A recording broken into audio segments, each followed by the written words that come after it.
हे प्रेम रूप श्री राम कृष्ण करुणामय पालय माम्। हे प्रेम रूप श्री राम कृष्ण करुणामय पालय माम्।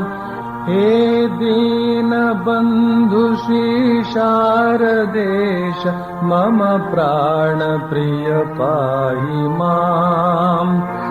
हे दीन बंधु श्री शारदेश मम प्राण प्रिय पाहि माम्।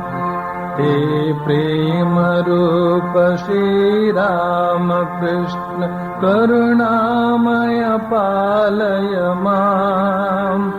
हे प्रेम रूप श्री राम कृष्ण करुणामय पालय माम्।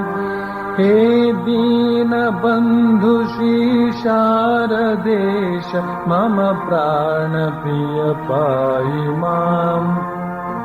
हे दीन बंधु श्री शारदेश मम प्राण प्रिय पाहि माम्।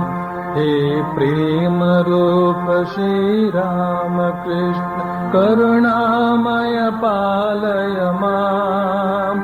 हे प्रेम रूप श्री राम कृष्ण करुणामय पालय माम्। हे दीन बंधु श्री शारदेश मम प्राण प्रिय पाहि माम्। हे दीन बंधु श्री शारदेश मम प्राण प्रिय पाहि माम्। मम प्राण प्रिय पाहि माम्। मम प्राण प्रिय पाहि माम्।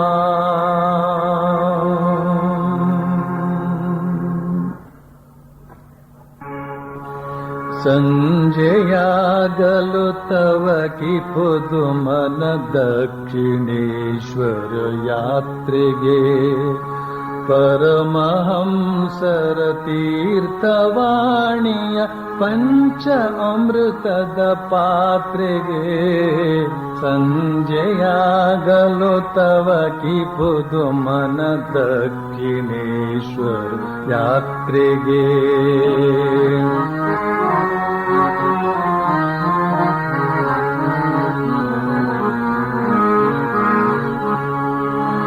गोप्त दाप्तर बರೆಯುತ್ತೀರ್ಪ ಮಹೇಂದ್ರ ಗೋಪ್ತನ ನೋಡುವೆ ಗುಪ್ತ ದಾಪ್ತರ ಬರೆಯುತ್ತೀರ್ಪ ಮಹೇಂದ್ರ ಗೋಪ್ತನ ನೋಡುವೆ ಪ್ರಶ್ನ ವರ್ಷವ ಕರೆಯುತ್ತೀರ್ಪ ನರೇಂದ್ರ ವಾದವನಾಲಿಕೆ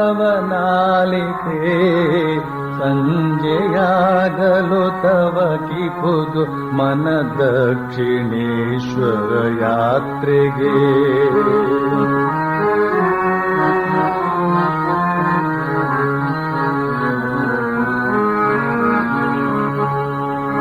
ಅತ್ತ ಕೇಶವ ಚಂದ್ರಸೇನನ ಭಕ್ತಿ ನಮನವ ಕಾಣುವೆ ಅತ್ತ ಕೇಶವ ಚಂದ್ರಸೇನನ ಭಕ್ತಿ ನಮನವ ಕಾಣುವೆ ಇತ್ತ ಮತ್ತ ಗಿರೀಶ ಘೋಷನ ಚಂದ್ರ ಚಿತ್ತದಿ ಕೈಯುವೆ ಸಂಜೆಯಾಗಲು ತವ ಕಿ ಪುದು ಮನ ದಕ್ಷಿಣೇಶ್ವರ ಯಾತ್ರೆಗೆ ಪರಮಹಂಸರ ತೀರ್ಥವಾಣಿಯ ಪಂಚ ಅಮೃತದ ಪಾತ್ರೆಗೆ ಸಂಜೆಯಾಗಲು ತವ ಕಿ ಪುದು ಮನ ದಕ್ಷಿಣೇಶ್ವರ ಯಾತ್ರೆಗೆ ಸಂಜೆಯಾಗಲು ತವ ಕಿ ಪುದು ಮನ ದಕ್ಷಿಣೇಶ್ವರ ಯಾತ್ರೆಗೆ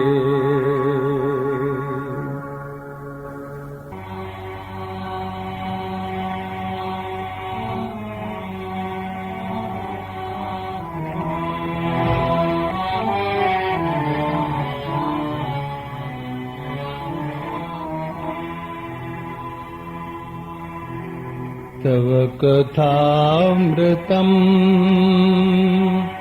तप्तजीवनम् कविभिरीडितम् कल्मषापहम् श्रवणमङ्गलम् श्रीमदाततम् कृष्णा भुवि गृह्णन्ति ते भूरिदा जना।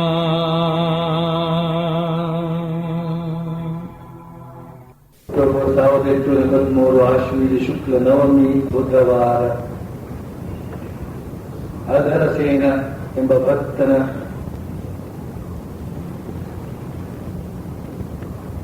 ಭಕ್ತ ಪರಮಹಂಸರನ್ನ ತನ್ನ ಮನೆಯ ದುರ್ಗಾ ಪೂಜೆಗೆ ಆಹ್ವಾನಿಸಿದ್ದ. ಇಂದು ದುರ್ಗಾ ಪೂಜೆಯ 3ನೇ ದಿನ. ಪರಮಹಂಸರು ಅಧರಸೇನನ ಮನೆಗೆ ಬಂದಾಗ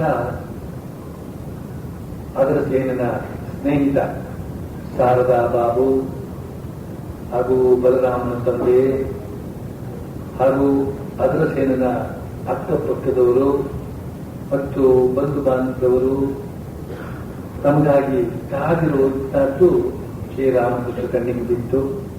ಈಗ ಸಾಯಂ ಮಂಗಳಾರತಿ ನೋಡೋದಕ್ಕೆ ಪರಮಹಂಸರು ಪೂಜಾ ಗೃಹಕ್ಕೆ ಬಂದಿದ್ದಾರೆ.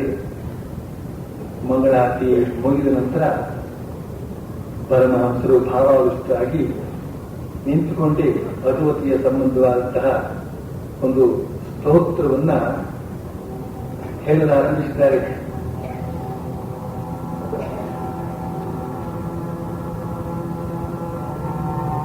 ಮರಣ ಭಯ ವಿಹ್ವಲನು ನಾನಾದೆನೆ ತಾಯಿ ಪಾರುಗಾಣಿತು ನನ್ನ ಭವತಾರಿಣಿ.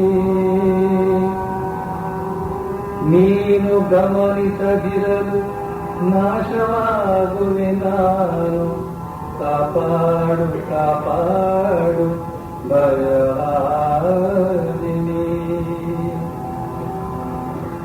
ಸಕಲ ಲೋಕದ ತಾಯಿ ಸರ್ವ ಜನರಾಧಾರಿ ಲೋಕ ಮೋಹಿನಿ ಮತ್ತೆ ಜಗತ ಜನನಿ.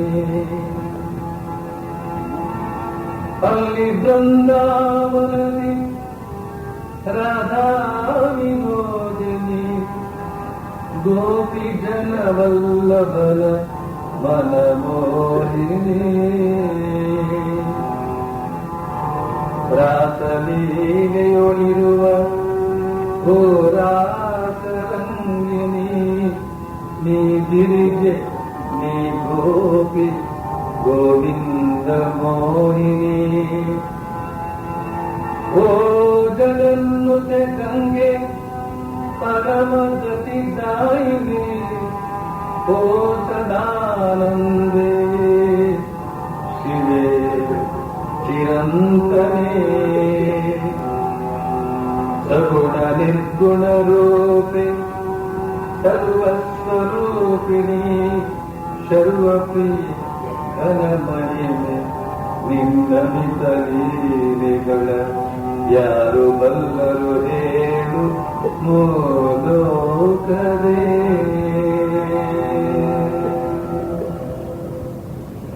ಪರಮಹಂಸರು ಈಗ ಅಧರಸೇನನ ಮನೆಯ 2ನೆಯ ಅಂತಸ್ತಿನಲ್ಲಿರುವಂತಹ ಬೈಠಕ್ಖಾನೆಯಲ್ಲಿ ಕುಳಿತಿದ್ದಾರೆ. ಅಲ್ಲಿ ಅನೇಕ ಆಹ್ವಾನಿತ ಅತಿಥಿಗಳು ಕುಳಿತಿದ್ದಾರೆ. ಪರಮಹಂಸರು ಇನ್ನೂ ಭಾವಾವಿಷ್ಟರಾಗಿಯೇ ಆ ಅತಿಥಿಗಳನ್ನ ಸಂಬೋಧಿಸಿ ಕೇಳ್ತಾ ಇದ್ದಾರೆ. ಮಹನೀಯರೇ, ನಾನು ಊಟ ಮಾಡಿದ್ದೇನೆ, ಈಗ ನೀವು ಹೋಗಿ ಊಟ ಮಾಡಿ ಅಂತ. ಅಧರಸೇನ ಅರ್ಪಿಸಿದ ನೈವೇದ್ಯವನ್ನ ಭಗವತಿ ಸ್ವೀಕರಿಸಿದ್ದಾಳೆ ಅನ್ನೋದಾಗಿ ಪರಮಹಂಸರು ಸೂಚಿಸಿದರೇನು? ಭಗವತಿಯೊಡನೆ ತಾದಾತ್ಮ್ಯವನ್ನು ಹೊಂದಿ ಹೇಳ್ತಾ ಇದ್ದಾರೇನು ನಾನು ಊಟ ಮಾಡಿದ್ದೇನೆ ಅಂತ? ಶ್ರೀರಾಮಕೃಷ್ಣನು ಊಟ ಮಾಡಿಲ್ಲ.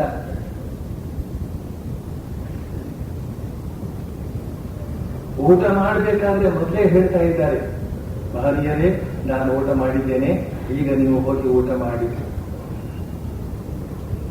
ಊಟ ಮಾಡಬೇಕಾದ್ರೆ ಮೊದಲೇ ನಾನು ಊಟ ಮಾಡಿದ್ದೇನೆ, ನೀವು ಹೋಗಿ ಊಟ ಮಾಡಿ ಅಂತ ಹೇಳಬೇಕಾದ್ರೆ ಅದೇನಾಗಿರ್ಬೇಕು? ಆ ನೈವೇದ್ಯವನ್ನ ಸ್ವೀಕರಿಸಿರ್ಬೇಕು ಅಂತ ಅರ್ಥ. ನಾವು ದೇವರಿಗೆ ನೈವೇದ್ಯ ಇಡ್ತೇವೆ,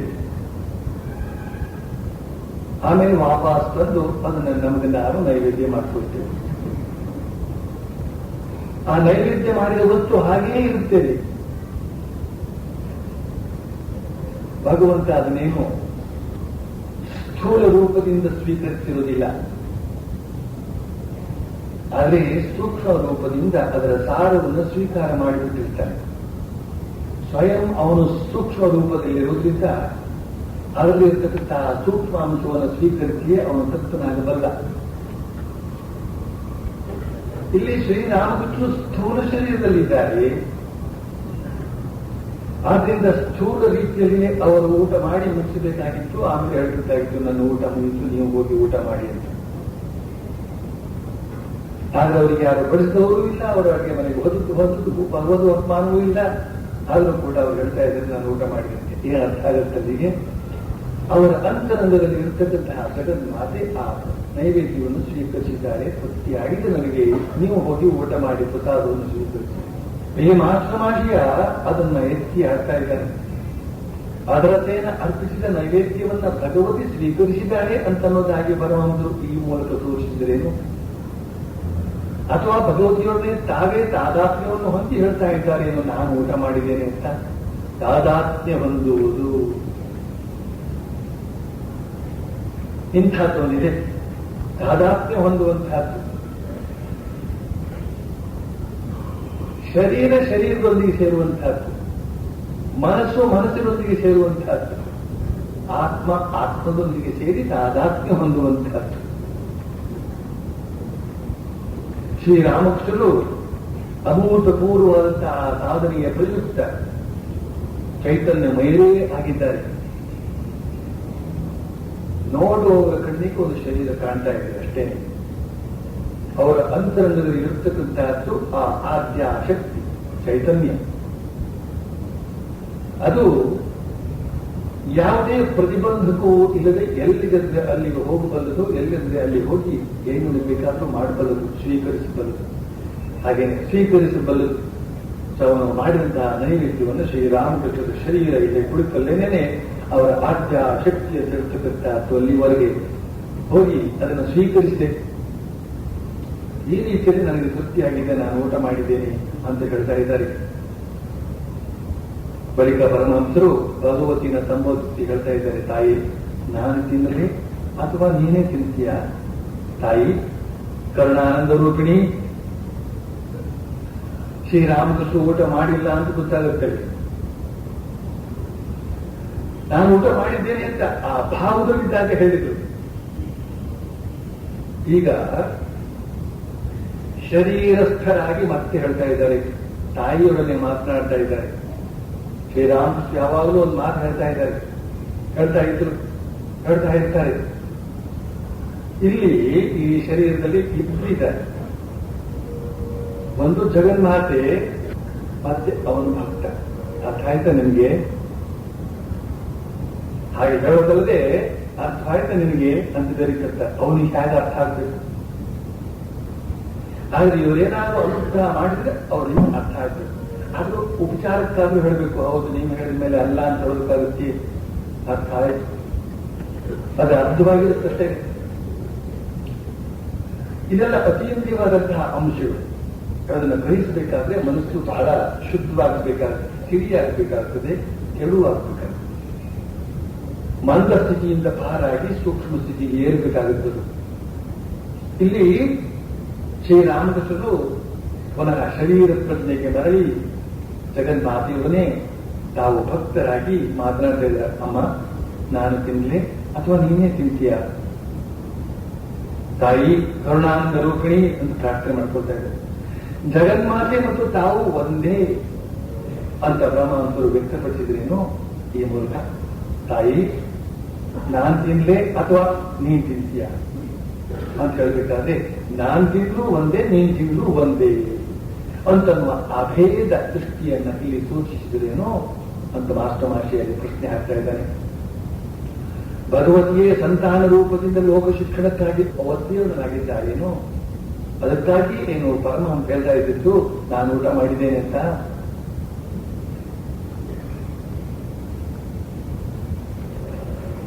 ಸಾಕ್ಷಾತ್ ಆದ್ಯ ಶಕ್ತಿ ಸಂತಾನ ರೂಪದಿಂದ ಲೋಕ ಶಿಕ್ಷಣಕ್ಕಾಗಿ ಅವತೀರ್ಣನಾಗಿದ್ದಾರೆ. ಸಂತಾನ ರೂಪದಿಂದ ಶ್ರೀರಾಮಕೃಷ್ಣರು ಮೊದಲಿನಿಂದ ಕೊನೆಯವರೆಗೆ ಮಗುವಿನೋಪಾದಿಯಲ್ಲೇ ಇದ್ದವರು. ಸಾಧನೆ ಆದ ಮೇಲೂ ಕೂಡ ಆ ಬಾಲಕಾವಸ್ಥೆ ಅಂತ ಹೇಳ್ತಕ್ಕಂಥದ್ದು ಅವರಿಗೆ ತಾನೇ ತಾನಾಗಿ ಇತ್ತು. ಪರಮಂತಾವಸ್ಥೆಗೆ ಇದ್ದವರು ಮಗುವಿನಂತೆ ಇರುತ್ತಾರೆ ಅನ್ನೋ ಮಾತನ್ನ ಶ್ರೀರಾಮಕೃಷ್ಣ ಮತ್ತೆ ಮತ್ತೆ ಹೇಳ್ತಾ ಇದ್ರು. ಮತ್ತು ಸಣ್ಣ ಸಣ್ಣ 5 ವರ್ಷದ ಮಕ್ಕಳನ್ನ ತಮ್ಮ ಸುತ್ತಮುತ್ತ ಆಡಗೊಡುತ್ತಾರೆ. ಯಾಕೆ ಅಂತ ಹೇಳಿದ್ರೆ ತಮ್ಮ ಭಾವದೊಂದಿಗೆ ಸರಿಸಮವಾಗಿ ಸ್ಪಂದಿಸತಕ್ಕಂತಹ ವ್ಯಕ್ತಿಗಳು ಅಂದ್ರೆ ಆ ಮಕ್ಕಳು ಮಾತ್ರವೇ ಅಂತ ಅಂದ್ಬಿಟ್ಟಿದ್ದೆ ಮಕ್ಕಳನ್ನ ಯಾವಾಗಲೂ ಇಟ್ಕೊಂಡಿರ್ತಾರೆ ಅಂತ. ಮೊದಲಿಂದ ಕೊನೆಯವರೆಗೂ ಸಂತಾನ ಭಾವದಲ್ಲಿ ಇದ್ದು ಇವತ್ತಿನ ಈ ಕಲಿಯುಗದ ಜನರಿಗೆ ಆಧ್ಯಾತ್ಮಿಕ ಜೀವನದಲ್ಲಿ ಪ್ರಗತಿಯನ್ನು ಹೊಂದಬೇಕಾದ್ರೆ ಅವರೆಲ್ಲರೂ ಕೂಡ ಸಂತಾನ ಭಾವವನ್ನು ಆಶ್ರಯಿಸುವುದೇ ಶ್ರೇಯಸ್ಕರ ಅಂತನ್ನೋದನ್ನು ತೋರಿಸುವುದಕ್ಕಾಗಿ ಜಗನ್ಮಾತೆ ಈ ಸಂತಾನ ರೂಪದಿಂದಲೇ ಅವತಾರ ತಾಳಿದ್ದಾರೆ. ಆ ಮಾತನ್ನು ಹಾಕ್ತಾನೆ ಇಲ್ಲಿ ಮಾಸ್ಟರ್ ಮಹಾಶಯ. ಆ ಮಾಸ್ಟರ್ ಮಹಾಶಯ ಅವರಿಗೆ ಎಷ್ಟು ಥ್ಯಾಂಕ್ಸ್ ಕೊಟ್ಟರು ಸಾಲದ. ಶ್ರೀರಾಮಕೃಷ್ಣರ ಅಪೂರ್ವವಾದಂತಹ ಅನುಗ್ರಹವನ್ನು ಪಡೆದ ಪ್ರಯುಕ್ತ ಇಂತಿಂತಹ ರೀತಿಯಲ್ಲಿ ಅವನು ಅಲ್ಲಿನ ಸುತ್ತಮುತ್ತಲಿನ ಆಧ್ಯಾತ್ಮಿಕ ವಾತಾವರಣವನ್ನು ಈ ರೀತಿಯಲ್ಲಿ ವ್ಯಕ್ತಪಡಿಸುವುದಕ್ಕೆ ಸಮರ್ಥನಾಗಿದ್ದಾನೆ ಆತ. ಇಲ್ಲೇ ಹೋದ್ರೆ ನಾವೆಲ್ಲ ಕಣ್ಣಿದ್ದು ಕುರುಡಲ್ವೇ, ಕಣ್ಣಾರೆ ಕಣ್ಣೂ ಕೂಡ ಎದುರುಗಡೆ ಅದು ಎಂಥ ಮಹತ್ತಾದದ್ದು ಇದೆ ಅಂತ ಅನ್ನೋದನ್ನು ಗುರುತಿಸುವಲ್ಲಿ ಅಸಮರ್ಥರಾಗಿ ಹೋಗ್ಬಿಡ್ತೇವಲ್ಲ. ಹಿಟ್ಟನ್ನು ಬೂದಿಯಾಗಿ, ಬೂದಿಯನ್ನು ಹಿಟ್ಟನ್ನಾಗಿ ತಿಳಿತಕ್ಕಂತಹ ಬುದ್ಧಿಭ್ರಮಣೆ ಉಳ್ಳವರು ನಾವೆಲ್ಲ ಸಾಂಸಾರಿಕರು ತಿಳಿತಕ್ಕಂಥವರು, ಈ ಜಗತ್ತಿಗೆ ಸಂಬಂಧಪಟ್ಟಂತ ವ್ಯಕ್ತಿಗಳು. ಮಾಸ್ಟರ್ ಮಹಾಶಯ ವಿಶೇಷವಾದಂತಹ ಕೃಪೆಯನ್ನು ಪಡೆದ ಪರಿಣಾಮವಾಗಿ ಆ ಭಗವತಿ ಸಂತಾನ ರೂಪದಿಂದ ಲೋಕ ಶಿಕ್ಷಣಕ್ಕಾಗಿ ಅವತಾರ ತಾಳಿದ್ದಾಳೆ ಅಂತ ನಾವು ಮಾತನ್ನು ಇಲ್ಲಿ ಸೂಚಿಸ್ತಾ ಇದ್ದಾರೆ. ಸಂತಾನ ಭಾವ ಅತ್ಯಂತ ಶ್ರೇಯಸ್ಕರ, ಸುಗಮ, ಸುಲಲಿತ, ಸಹಜ.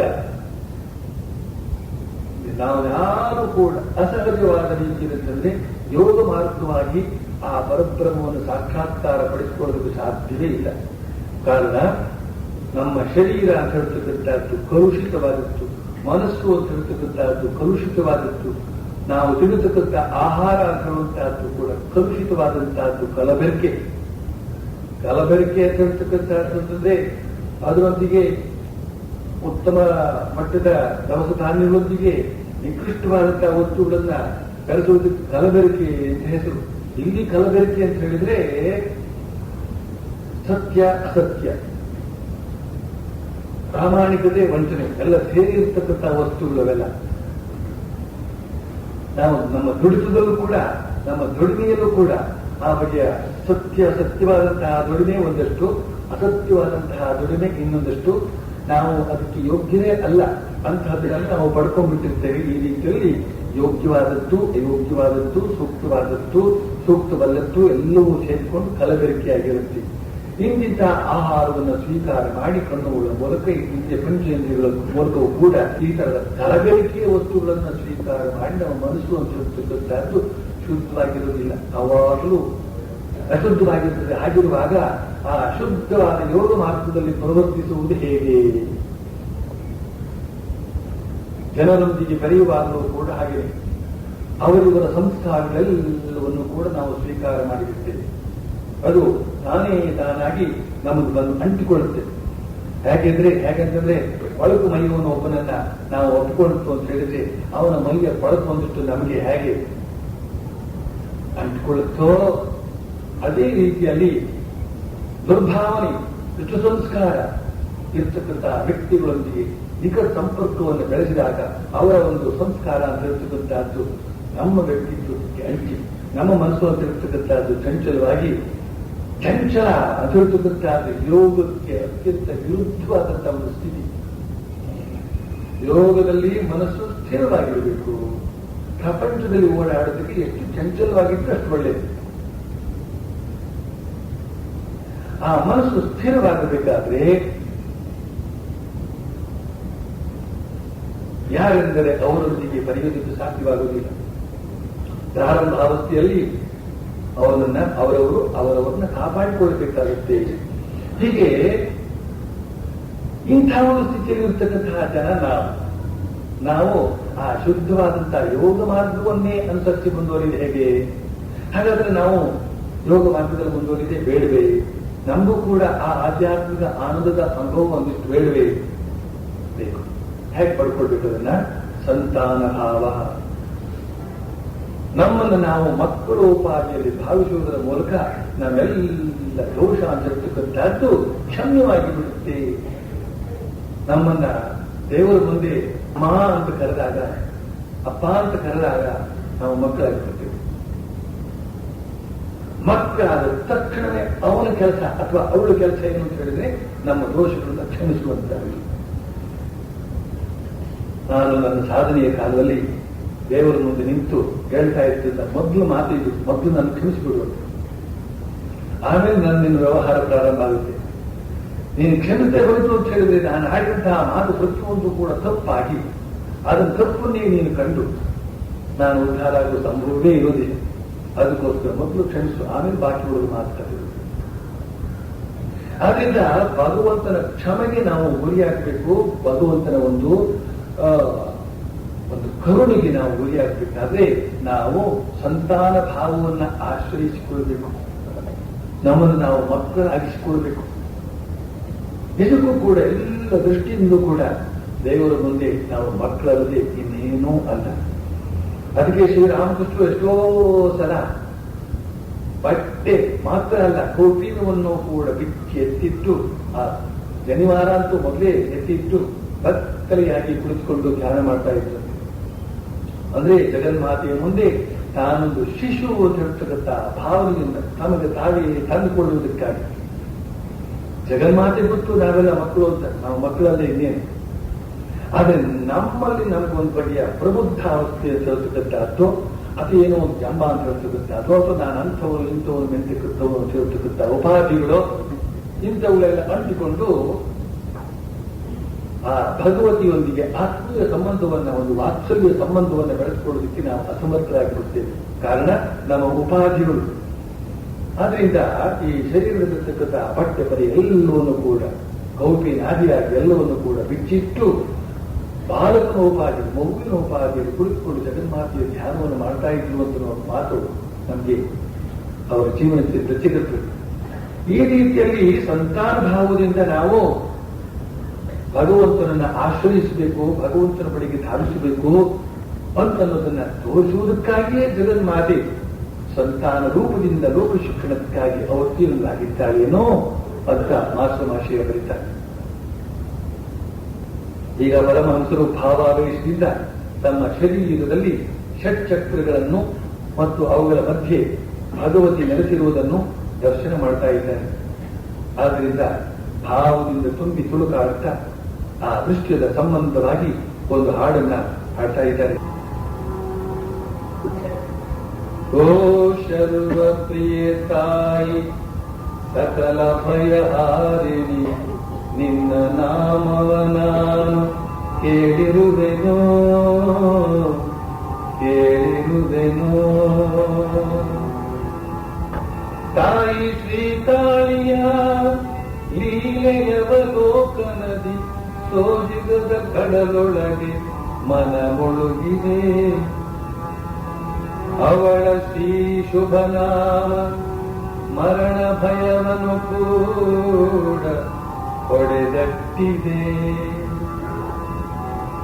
ಅವಳ ಪಾದವಿದು,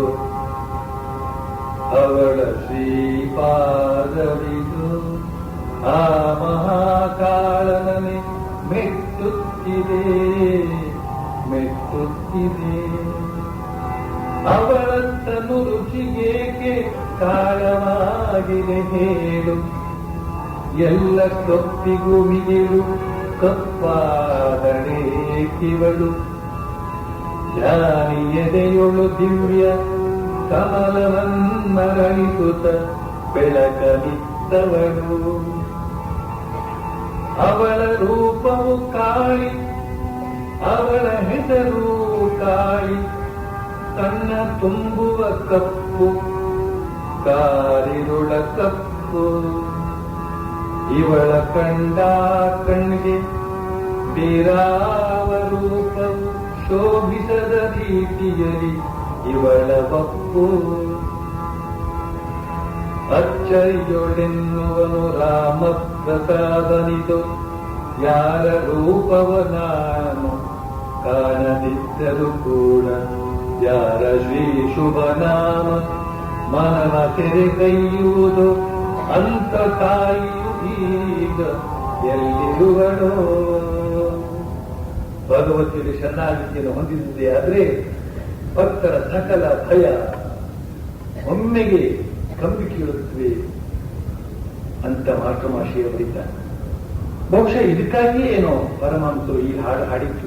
ತಾಯಿಯ ಶ್ರೀ ಪಾದದಲ್ಲಿ ಜೀವ ವೀರಿಸಿದ ನನಗೆ ಮೃತ್ಯು ಭಯವೇನು.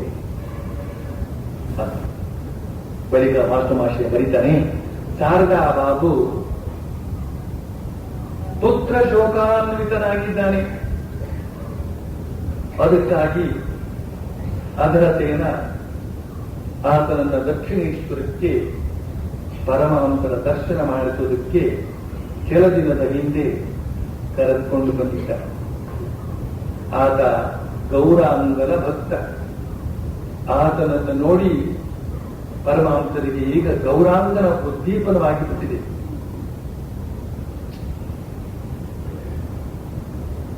ಪುತ್ರ ಶೋಕದಿಂದ ವ್ಯಾಕುಲಿತನಾದಂತಹ ಶಾರದಾ ಬಾಬು ಬಂದಿದ್ದಾನಂತೆ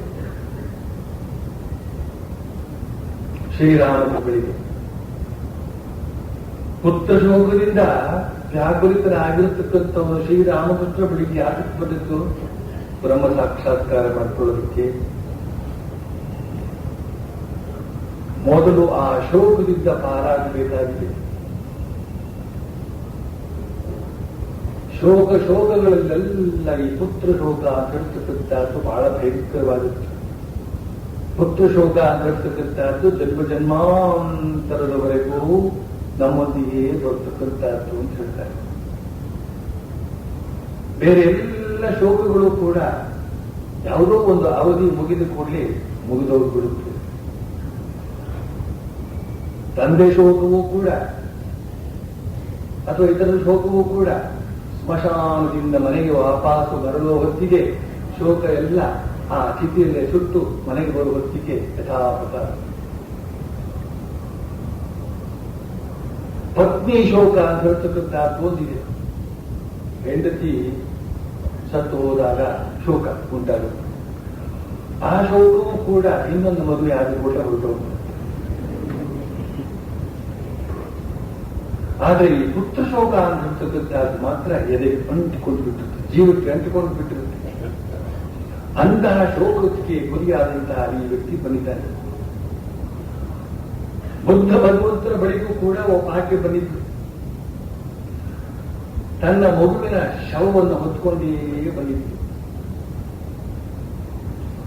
ಆ ಬುದ್ಧ ಭಗವಂತ ಪವಾಡ ಪುರುಷ ಅಂತ ತಿಳಿದುಕೊಂಡು ತನ್ನ ಮಗುವನ್ನು ಕೂಡ ಬದುಕಿಸಿಕೊಡಬಲ್ಲ ಆತ ಅಂತನ್ನುವ ಭರವಸೆಯಿಂದ, ಒಂದೇ ಭರವಸೆಯಿಂದ ಬಂದಿದ್ದಾರೆ.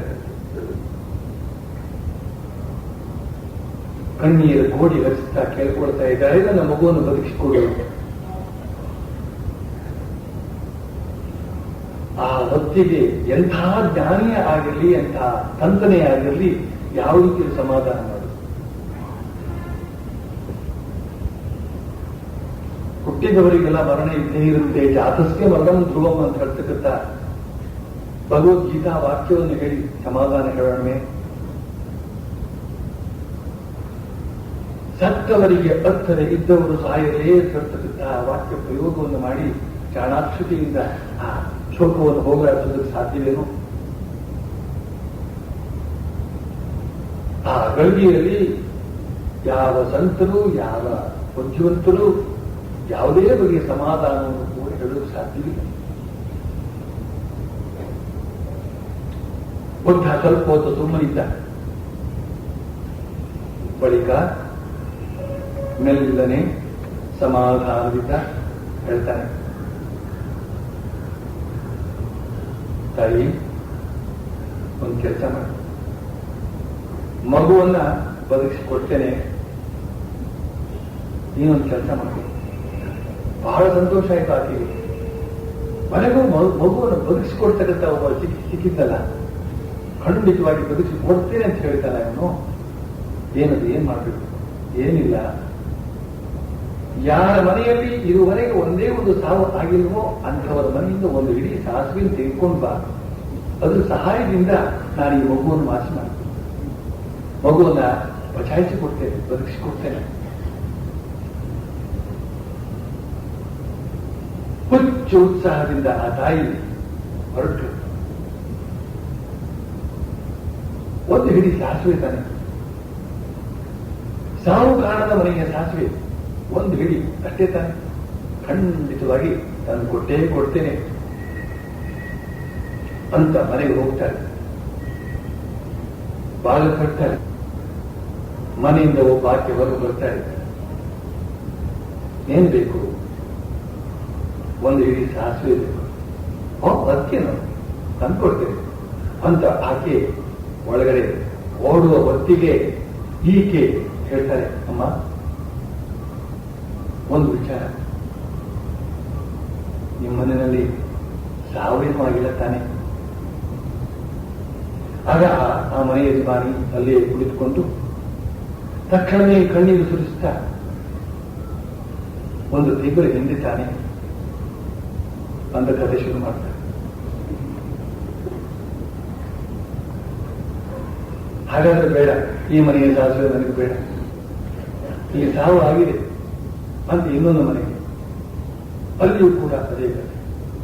ಅಲ್ಲಿಂದ ಮತ್ತೊಂದು ಮನೆಗೆ, ಅಲ್ಲಿಯೂ ಕೂಡ 10 ಮನೆ, 20 ಮನೆ, 30 ಮನೆ, ಸಂಜೆಯವರೆಗೂ ಕೂಡ ಹುಡುಕಿದ್ರು ಕೂಡ ಸಾವು ಕಾಣದ ಮನೆಯ ಸಾಸಿವೆ ಅವಳಿಗೆ ಸಿಗಲಿಲ್ಲ.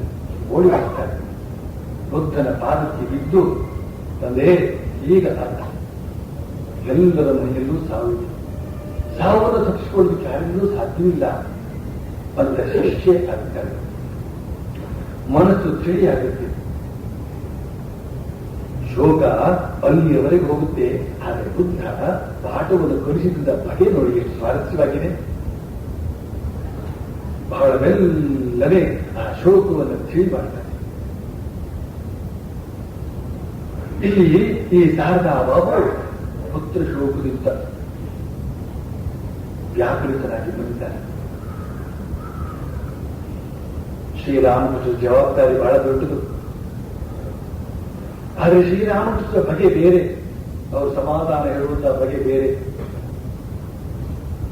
ಆ ಶಾರದಾ ಬಾಬು ಗೌರಾಂಗನ ಭಕ್ತ ಆದ್ರಿಂದ, ಗೌರಾಂಗ ಅಂತಂದ್ರೆ ಶ್ರೀ ಚೈತನ್ಯ, ಶ್ರೀಕೃಷ್ಣ ಚೈತನ್ಯ.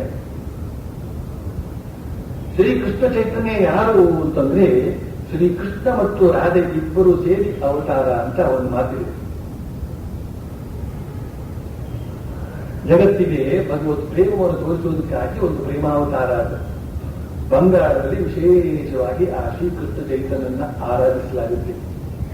ಇತ್ತೀಚೆಗೆ ರಾಮಕೃಷ್ಣಾಶ್ರಮಗಳ ಮೂಲಕ ಅದು ಭಾರತದಲ್ಲಿ ಮತ್ತು ಭಾರತದ ಹೊರಗಡೆಯ ಪ್ರದೇಶಗಳಲ್ಲೂ ಕೂಡ ಆ ಶ್ರೀಕೃಷ್ಣ ಚೈತನ್ಯನ ಹೆಸರು ಕೇಳಿ ಬರ್ತಾ ಇದೆ. ಅವನಿಗೆ ಗೌರಾಂಗ ಅಂತ ಹೆಸರು. ಬಿಳಿಯ ಮೈ ಬಣ್ಣ ಅವನದಾದ್ರಿಂದ ಅವನಿಗೆ ಗೌರಾಂಗ ಅಂತ ಹೆಸರು. ಈ ಶಾರದಾ ಬಾಬು ಅವನ ಭಕ್ತ ಆದ್ರಿಂದ ಆ ಒಂದು ಸಂಪ್ರದಾಯ ಅವನ ಶರೀರದಲ್ಲೇ ಇದೆ. ಆ ಶ್ರೀ ಚೈತನ್ಯನ ಸಂಪ್ರದಾಯ ತಿಳಿಸತಕ್ಕಂಥದ್ದು, ಶ್ರೀ ಚೈತನ್ಯನ ಭಾವಲಹರಿಗೆ ತಿಳಿಸತಕ್ಕಂಥದ್ದು ಆ ವಂಶದಲ್ಲಿ ಹರಿದುಕೊಂಡು ಬಂದಿದೆ. ಆದ್ರಿಂದ ಶ್ರೀರಾಮಕೃಷ್ಣರಲ್ಲಿ ಆ ಒಂದು ಭಾವವೇ ಉದ್ದೀಪನವಾಗಿಬಿಡುತ್ತೆ. ಇದು ಬಹಳ ಅದ್ಭುತವಾದಂತಹ ವಿಚಾರ. ಯಾರ್ಯಾರು ಯಾವ್ಯಾವ ಭಕ್ತರೋ, ಯಾವ್ಯಾವ ದೇವರ ಭಕ್ತರೋ ಆಯಾಯ ದೇವಿಯರ ಉದ್ದೀಪನ ಅವರಲ್ಲಿ ಆಗುವಂತಹ ಒಂದು ವಿಶಿಷ್ಟತೆಯನ್ನು ನಾವು ಕಾಣ್ತೇವೆ ಶ್ರೀರಾಮಕೃಷ್ಣರಲ್ಲಿ. ಇಲ್ಲಿ ಆ ಗೌರಮ್ಮನ ಉದ್ದೀಪನವಾಗಿ ಹಾಡ್ತಾ ಇದ್ದಾರೆ. ಗೌರವರ್ಣವಾಯಿತೇಕೆ ಇಂದು ನನ್ನ ತನುರುಚಿ. ಗೌರಾಂಗನೇ ಹೇಳುವಂತ ಮಾತಿದು. ಗೌರವರ್ಣವಾಯಿತೇಕೆ ಇಂದು ನನ್ನ ತನುರುಚಿ. ಯುಗ ಯುಗಗಳು ಕಳೆಯಬೇಕು, ಮುಗಿಯಬೇಕು ದ್ವಾಪರ. ಈ ಹೀರೆಯೇ ಕೀಳಲಿಲ್ಲ ಏನಚ್ಚರಿ ಈಗಾಗಲೇ. ಗೌರವರ್ಣವಾಯಿತಲ್ಲ ನನ್ನ ದೇಹ ಗೋಪುರ. ಸುತ್ತಮುತ್ತ ಗೌರವರ್ಣ, ಗೌರ ನವಿಲು ಕೋಕಿಲ. ಗೌರವರ್ಣ ಭರಿತವಾಯಿತು ನನ್ನ ಕಣ್ಣಿನ ಅಂಗಳ. ಎತ್ತ ನೋಡಲತ್ತ ಗೌರ ಈ ಪವಾಡ ಬಂಧುರ. ಗೌರ ಅಂದ್ರೆ ಬಿಡಿ. ಬಹುಶಃ ಹೀಗಿರಲೇಬೇಕು ಪರಿವರ್ತನ ಕಾರಣ. ಗೌರಾಂಗ ತಾನೇ ಹೇಳ್ಕೊಳ್ಳೋದು. ಬಹುಶಃ ಹೀಗಿರಲೇಬೇಕು ಪರಿವರ್ತನ ಕಾರಣ. ಮಧುರೆಗಿಂದು ಬಂದಳಂತೆ ನನ್ನ ರಾಣಿ ರಾಧೆಯು. ಭ್ರಮರದಂತೆ ಬಂದಳಿವಳು, ಬೆಳಗು ಕಣ್ಣ ತೆರೆದಳಿವಳು. ಒಡನೆ ಗೌರವಾಯಿತು ಎನ್ನ ಕೃಷ್ಣವನ್ನ ಕಾಯವು. ರಾಧೆಯನ್ನು ನೆನೆದು ನೆನೆದು ನಾನೇ ರಾಧೆಯಾದೆನೋ. ನವದ್ವೀಪವೋ ಮಥುರೆಯೋ ನಾನೆಲ್ಲಿಗೆ ಕಾಣೆನೋ. ಹೇಗಾಯಿತು ಪರಿವರ್ತನೆ ತಿಳಿಯದೆ ಬೆರಗಾದೆನೋ. ನಿತ್ಯಾನಂದನಾಗಿ ಇನ್ನೂ ಬಲರಾಮನು ಜನಿಸಲಿಲ್ಲ. ಶ್ರೀವಾಸನ ರೂಪದಲ್ಲಿ ನಾರದರೂ ಕಾಣಲಿಲ್ಲ. ಈ ಯಶೋಧಿ ಶಚಿಯಾಗದೆ ನಂದ ಗೋಪ ಜಗನ್ನಾಥನಾಗಿ ಇನ್ನೂ ಜನಿಸದೆ ನಾನೊಬ್ಬನೇ ಗೌರನಾಗಿ ಮೊದಲು ಮೂಡಿ ಬಂದೇನೆ. ಓ, ಈಗ ಅರ್ಥವಾಯಿತು ಪರಿವರ್ತನ ಕಾರಣ. ಮಥುರೆಗಿಂದು ಬಂದಳಂತೆ ನನ್ನ ರಾಣಿ ರಾಧೆಯು. ಒಡನೆ ಗೌರವಾಯಿತನ್ನ ಕೃಷ್ಣವನ್ನ ಕಾಯವು. ರಾಧೆ ಹೆಸರಿರ್ತವಳ ನೋಟ ಮಾತ್ರದಿಂದಲೇ ಈ ಕೃಷ್ಣ ಸ್ವತಃ ಬೆಳ್ಳಿಗಾಗ್ತಿದ್ದಂತೆ. ಕೃಷ್ಣ ರಾಧೆಯರ ಸಂಬಂಧ ಅಂತ ಹೇಳ್ತಕ್ಕಂಥದ್ದು ಅಭೇದ ಸಂಬಂಧ, ಅಭೇದ. ಅವಳ ಬಿಳುಪು ಇವನ ಮೈಗೆ, ಇವನ ನೀಲಿ ಬಣ್ಣ ಅಂತ ಹೇಳ್ತಕ್ಕಂಥದ್ದು ಅವಳ ಸೀರೆ. ಅದಕ್ಕೋಸ್ಕರ ರಾಧೆ ನೀಲಿ ಬಣ್ಣದ ಸೀರೆ ಉಡುವಂತಹದ್ದು, ಕೃಷ್ಣ ಪೀತಾಂಬರಧಾರಿಯಾಗಿರ್ತಕ್ಕಂಥದ್ದು ಅಂತ ಶ್ರೀರಾಮಕೃಷ್ಣ ಹೇಳ್ತಾರೆ. ಪರಮಂತು ಇನ್ನೂ ಗೌರಾಂಗ ಭಾವದಿಂದ ಆವಿಷ್ಟನಾಗಿಯೇ ಮತ್ತೆ ಹಾಗೆ ಹಾಡ್ತಾ ಇದ್ದಾರೆ. ನಿಜಕ್ಕೂ ಭಾವದ ಸಮಾಧಿ ಗದ್ದುತ ಮೈ ಮರೆತಿರುವನು ಗೌರಾಂಗ. ಅಳುವನು ನಗುವನು ಹಾಡುತ್ತ ಕುಣಿವನು ತುಂಬಿ ತುಳುಕಿರಲು ಆನಂದ. ಸನ್ಯದ ಕಾಡಾಗಿದೆ ಬೃಂದಾವನ ಹರಿವ ಗಂಗೆಯೇ ಯಮುನೆ ಎಂಬ ಭಾವದೊಳು ರೋಧಿಸುತ್ತಿರುವನು ನೆನೆದು ನೆನೆದು ಶ್ರೀಕೃಷ್ಣನೇ. ಹಿಂತಿರುವಿ ಗೌರಾಂಗನ ಕಾಯವು ಹೊರಗೆ ಗೌರವರ್ಣ. ಅಂತರಂಗವೋ ಕೃಷ್ಣ ಭಾವದಲ್ಲಿ ತುಂಬಿ ಕೃಷ್ಣವರ್ಣ. ಗೌರಾಂಗ ಹೊರಗಡೆ ಆ ರಾಧೆಯ ವರ್ಣದಿಂದ ಗೌರನಾಗಿದ್ದಾನೆ, ಒಳಗಡೆ ಕೃಷ್ಣ ಭಾವದಿಂದ ಕಪ್ಪಾಗಿದ್ದಾನೆ ಅಂತ. ಇದೆಲ್ಲ ವಿಶಿಷ್ಟವಾದಂತಹ ಕೆಲವು ಭಾವನೆಗಳು. ಈಗ ಪರಮಹಂಸರು ಗೌರಾಂಗನ ಪ್ರೇಮದಿಂದ ಮೋಹ ಪರವಶಳಾಗಿರುವ ಭಕ್ತಿಯ ಭಾವವನ್ನ ಆರೋಪಿಸಿಕೊಂಡು ಹಾಡ್ತಾ ಇದ್ದಾರೆ. ಗೌರಾಂಗನ ಪ್ರೇಮದಿಂದ ಮೋಹ ಪರವಶಳಾಗಿರುವ ಭಕ್ತಿಯ ಭಾವವನ್ನ ಆರೋಪಿಸಿಕೊಂಡು ಆ ಗೌರಾಂಗನ ಪ್ರೇಮಕ್ಕೆ ಒಳಗಾದಂತಹ ಭಕ್ತರು ಆಕೆ ಮೋಹ ಪರವಶರಾಗಿದ್ದಾರೆ. ಅಂತಹ ಒಬ್ಬ ಭಕ್ತಿ ತಾನೇ ಅಂತನ್ನುವ ಭಾವದಿಂದ ಶ್ರೀರಾಮಕೃಷ್ಣ ಹಾಡ್ತಾ ಇದ್ದಾರೆ. ಏಕೆ ನೆರೆಹೊರೆಯವರು ಈ ತೆರ ಸಲ್ಲದಪವಾದವನು ಹಬ್ಬಿಸಿ ನಾ ಕಳಂಕಿನಿ ಎಂಬರು. ಯಾರಿಗೊರೆಯಲಿ ಎಂತೂ ಹೊರೆಯಲಿ ನನ್ನ ಒಳಗಿನ ನೋವನು. ನಾನು ಹೇಳಿದೆನೆಂದರು ಅದನ್ನೆಂತು ತಿಳಿಯಲು ಬಲ್ಲರು. ಇವಳು ಚಿಂತೆ ಏನಪ್ಪಾ ಅಂತಂದ್ರೆ ಇವಳಿಗೆ ಅಪಖ್ಯಾತಿ ಬಂದ್ಬಿಟ್ಟಿದೆ. ಆ ಗೌರಾಂಗ ಶರೀರಧಾರಿಯಾದಂತಹ ಗೌರಾಂಗ ಅವನು ಮೂರ್ತಿಯಲ್ಲೇ ಇದ್ದಿದ್ರೆ ಆ ಮೂರ್ತಿಯನ್ನು ಯಾವ ಯುವತಿಯೇ ಆರಾಧಿಸಲಿ ಅವಳ ಮೇಲೆ ಕಳಂಕ ಬರೋದಿಲ್ಲ. ಅದೇ ಪರಮಾತ್ಮ ಶರೀರಧಾರಿಯಾಗಿ ನಿನ್ನೆ ಶ್ರೀ ಚೈತನ್ಯ ಜಯಂತಿಯಲ್ಲಿ ಅವನ ಚಿತ್ರವನ್ನು ಭಾವಚಿತ್ರವನ್ನು ನೋಡಿರ್ಬೇಕಾದ್ರೆ ಸುಂದರ ಆಕಾರ. ಆ ಸುಂದರನಾಕಾರನಾದಂತಹ ಚೈತನ್ಯನನ್ನ ಪ್ರೇಮಿಸಿದಂತಹ ಭಕ್ತಿಯಿಂದಲೇ ಆಗಲಿ ಏನಂತೆ ನೋಡಿಕೊಟ್ರೆ ಅವಳ ಮೇಲೆ ಕಳಂಕ ಬಂದ್ಬಿಟ್ಟಿದೆ, ಸಂಬಂಧ ಉಂಟಾಗಿದೆ ಏನು ಅಂತ. ನಾ ಕಳಂಕಿನಿ ಎಂಬರು ಏನ್ ಮಾಡೋಣ, ನಾನು ಭಕ್ತಿಯಿಂದ ಮಾತ್ರ ಅವನಿಗೆ ಒಲಿದೆ, ನನ್ನ ಹೃದಯವನ್ನು ಮಾತ್ರ ಅವನಿಗೆ ಕೊಟ್ಟಿದ್ದೇನೆ ಅಷ್ಟೇನೆ. ಆದ್ರೆ ಜನ ತಪ್ಪು ತಿಳ್ಕೊಂಡು ಈ ರೀತಿ ಮಾತನಾಡ್ತಾ ಇದ್ದಾರೆ. ನಾನು ಹೇಳ್ತಾ ಇದ್ದೇನೆ ಅದಾಗಲ್ಲ ಹೀಗೆ ಅಂತ, ಅದನ್ನೆಂಟು ತಿಳಿಯಬಲ್ಲರು ಜನರು. ಒಮ್ಮೆ ನಾ ಶ್ರೀವಾಸ ಗೃಹದೊಳು ಹರಿಯ ನಾಮವ ನುತಿಪ ಗೌರನ ದಿವ್ಯ ವಾಣಿಯ ಕೇಳಿದೆ. ದಿವ್ಯ ಭಾವದೊಳಿದ್ದ ಶ್ರೀ ಗೌರಾಂಗ ಹೊರಳಿಲೆ ನೆಲದೊಳು ಸನಿಯದಲ್ಲಿ ನಿಂತಿದ್ದ ನಾನು ದಿವ್ಯ ಭಾವಕ್ಕೆ ಮುಳುಗಲು ಶ್ರೀವಾಸನ ಸತಿಯು ಎನ್ನನು ಮರಳಿ ಪ್ರಜ್ಞೆಗೆ ತಂದಳು. ಇವಳ ಭಕ್ತಿ ಎಂಥದ್ದು ಅಂತ ಹೇಳಿದ್ರೆ, ಆ ಶ್ರೀವಾಸನ ಮನೆಗೆ ನಿತ್ಯ ಇವನು ಗೌರಾಂಗ ಬಂದಿದ್ರೆ ಅವನು ಆ ದಿವ್ಯ ಭಾವದಿಂದ ನೆಲದ ಮೇಲೆ ಬಿದ್ದಿದ್ರೆ ಅದನ್ನು ಕಂಡು ಇವಳು ಕೂಡ ಬಿದ್ದು ಹೋಗ್ಬಿಟ್ಟು. ಆಗ ಶ್ರೀವಾಸನ ಸತಿ ಇವಳನ್ನ ಎಚ್ಚರಿಸಿದಂತೆ, ಶುಶ್ರೂಷೆ ಮಾಡಿದಂತೆ ಅದನ್ನು ಹೇಳಿಕೊಡ್ತಾ ಇದ್ದಾರೆ. ಅಂದ್ರೆ ನನಗೆ ಇಷ್ಟೊಂದು ಭಾವ ಬರ್ತಾ ಇದೆ ಅವನನ್ನು ಕಂಡು ಅಂತ ಹೇಳ್ತಾ ಇದ್ದಾರೆ. ಭಕ್ತ ವೃಂದದ ನಡುವೆ ಹಾಡುತ್ತ ಹೊಲೆಯರನು ಎದೆಗಪ್ಪುತ್ತ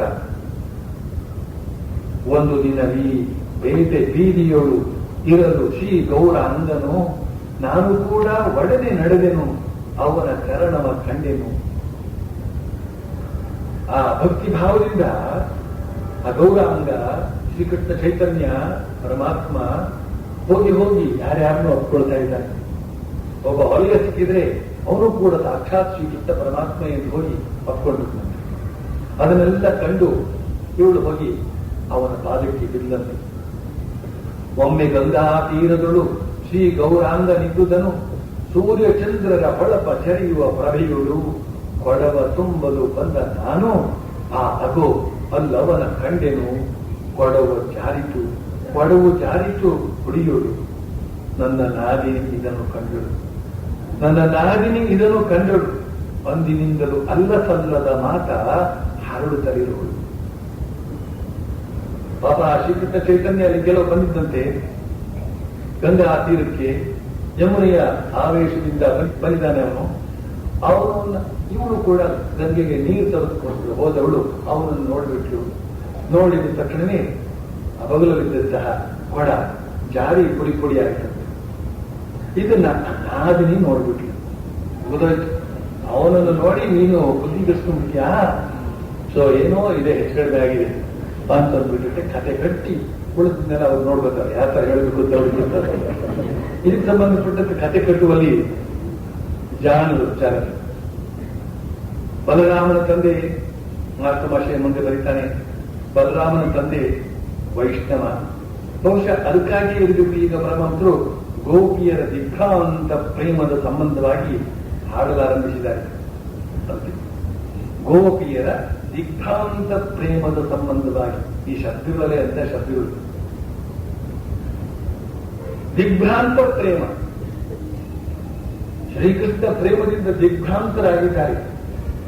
ಯಾವುದು ಪೂರ್ವ ದಿಕ್ಕು ಯಾವುದು ಪಶ್ಚಿಮ ದಿಕ್ಕು ಅಂತ ಹೇಳ್ತಕ್ಕಂಥ ಅವ್ರಿಗೆ ಗೊತ್ತಿಲ್ಲ ಅಂತ ದಿಗ್ಭ್ರಾಂತರು ಹಾಗೆ ಅರ್ಥ.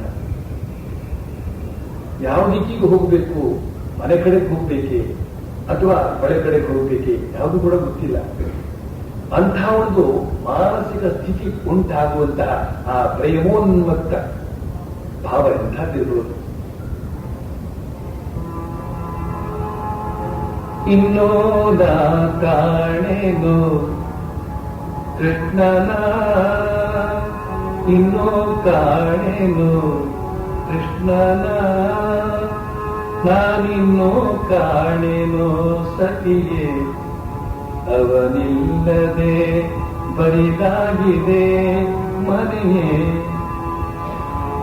ನನ್ನ ತಲೆ ನವಿರು ಅವನಾಗಿದ್ದರೆ ಸಖಿ ಬಾಚುತ್ತಲಿದ್ದೆನೋ ಮೃದುವಾಗಿ, ಮೆಲ್ಲನೆ ಬಾಚುತ್ತ ಬಕುಲದ ಮಾಲೆಯ ಮುಡಿಸುತ್ತಲಿದ್ದೆನೋ ಚೆಲುವಾಗಿ. ಆ ಶ್ರೀಕೃಷ್ಣನು ಕೃಷ್ಣ ಕೇಶದಲ್ಲಿ ಬೆರೆಯುತ್ತಲಿದ್ದನೋ ಒಂದಾಗಿ. ಆ ಭಕ್ತಿಯ ಭಾವ ನೋಡಿ. ನನ್ನ ತಲೆ ನವಿರು, ನನ್ನ ತಲೆ ಕೂದಲು ಅವನೇ ಆಗಿಬಿಟ್ಟಿದ್ದೆ ಎಷ್ಟು ಚೆನ್ನಾಗಿದೆ. ಆಗ ನಾನೇನ್ ಮಾಡ್ತಿದ್ದೆ ಗೊತ್ತೇನು, ಅದನ್ನ ಅತ್ಯಂತ ಮೃದುವಾಗಿ ಬಾಚಿಸ್ತಾ ಇದ್ದೆ. ಅದರ ಮೇಲೆ ಬಕುಲ ವೃತ್ತದ ಬಕುಲ ಹೂವು ಆಹಾರವನ್ನೆಲ್ಲ ಉಡಿಸ್ತಾ ಇದ್ದೆ. ಚೆಲುವಾಗಿ ಅಂದವಾಗಿ ಶ್ರೀಕೃಷ್ಣನನ್ನೇ ಅಲಂಕರಿಸ್ತಾ ಇದ್ದೇನೆ. ಅಷ್ಟು ಚೆನ್ನಾಗಿ ನೋಡ್ಕೊಳ್ತಾ ಇದ್ದೆ. ನನ್ನ ಮೂಗಿನಲ್ಲಿ ನತ್ತಾಗಿದ್ದರೆ ಸಖಿ, ನನ್ನ ಧರದ ಮಧು ಚುಂಬನದಿ ನಲಿಯುತ್ತಲಿದ್ದನು ನಲಿಯುತ್ತಲಿದ್ದನು ನಲಿಯುತ್ತಲಿದ್ದನು ಬದುಕನದಿದು ಸಖಿ. ಆ ಶ್ರೀಕೃಷ್ಣನು ಈ ನಿರ್ಭಾಗ್ಯಳ ನತ್ತಾಗಿರುವನೇ ಮೂಗಿನಲ್ಲಿ.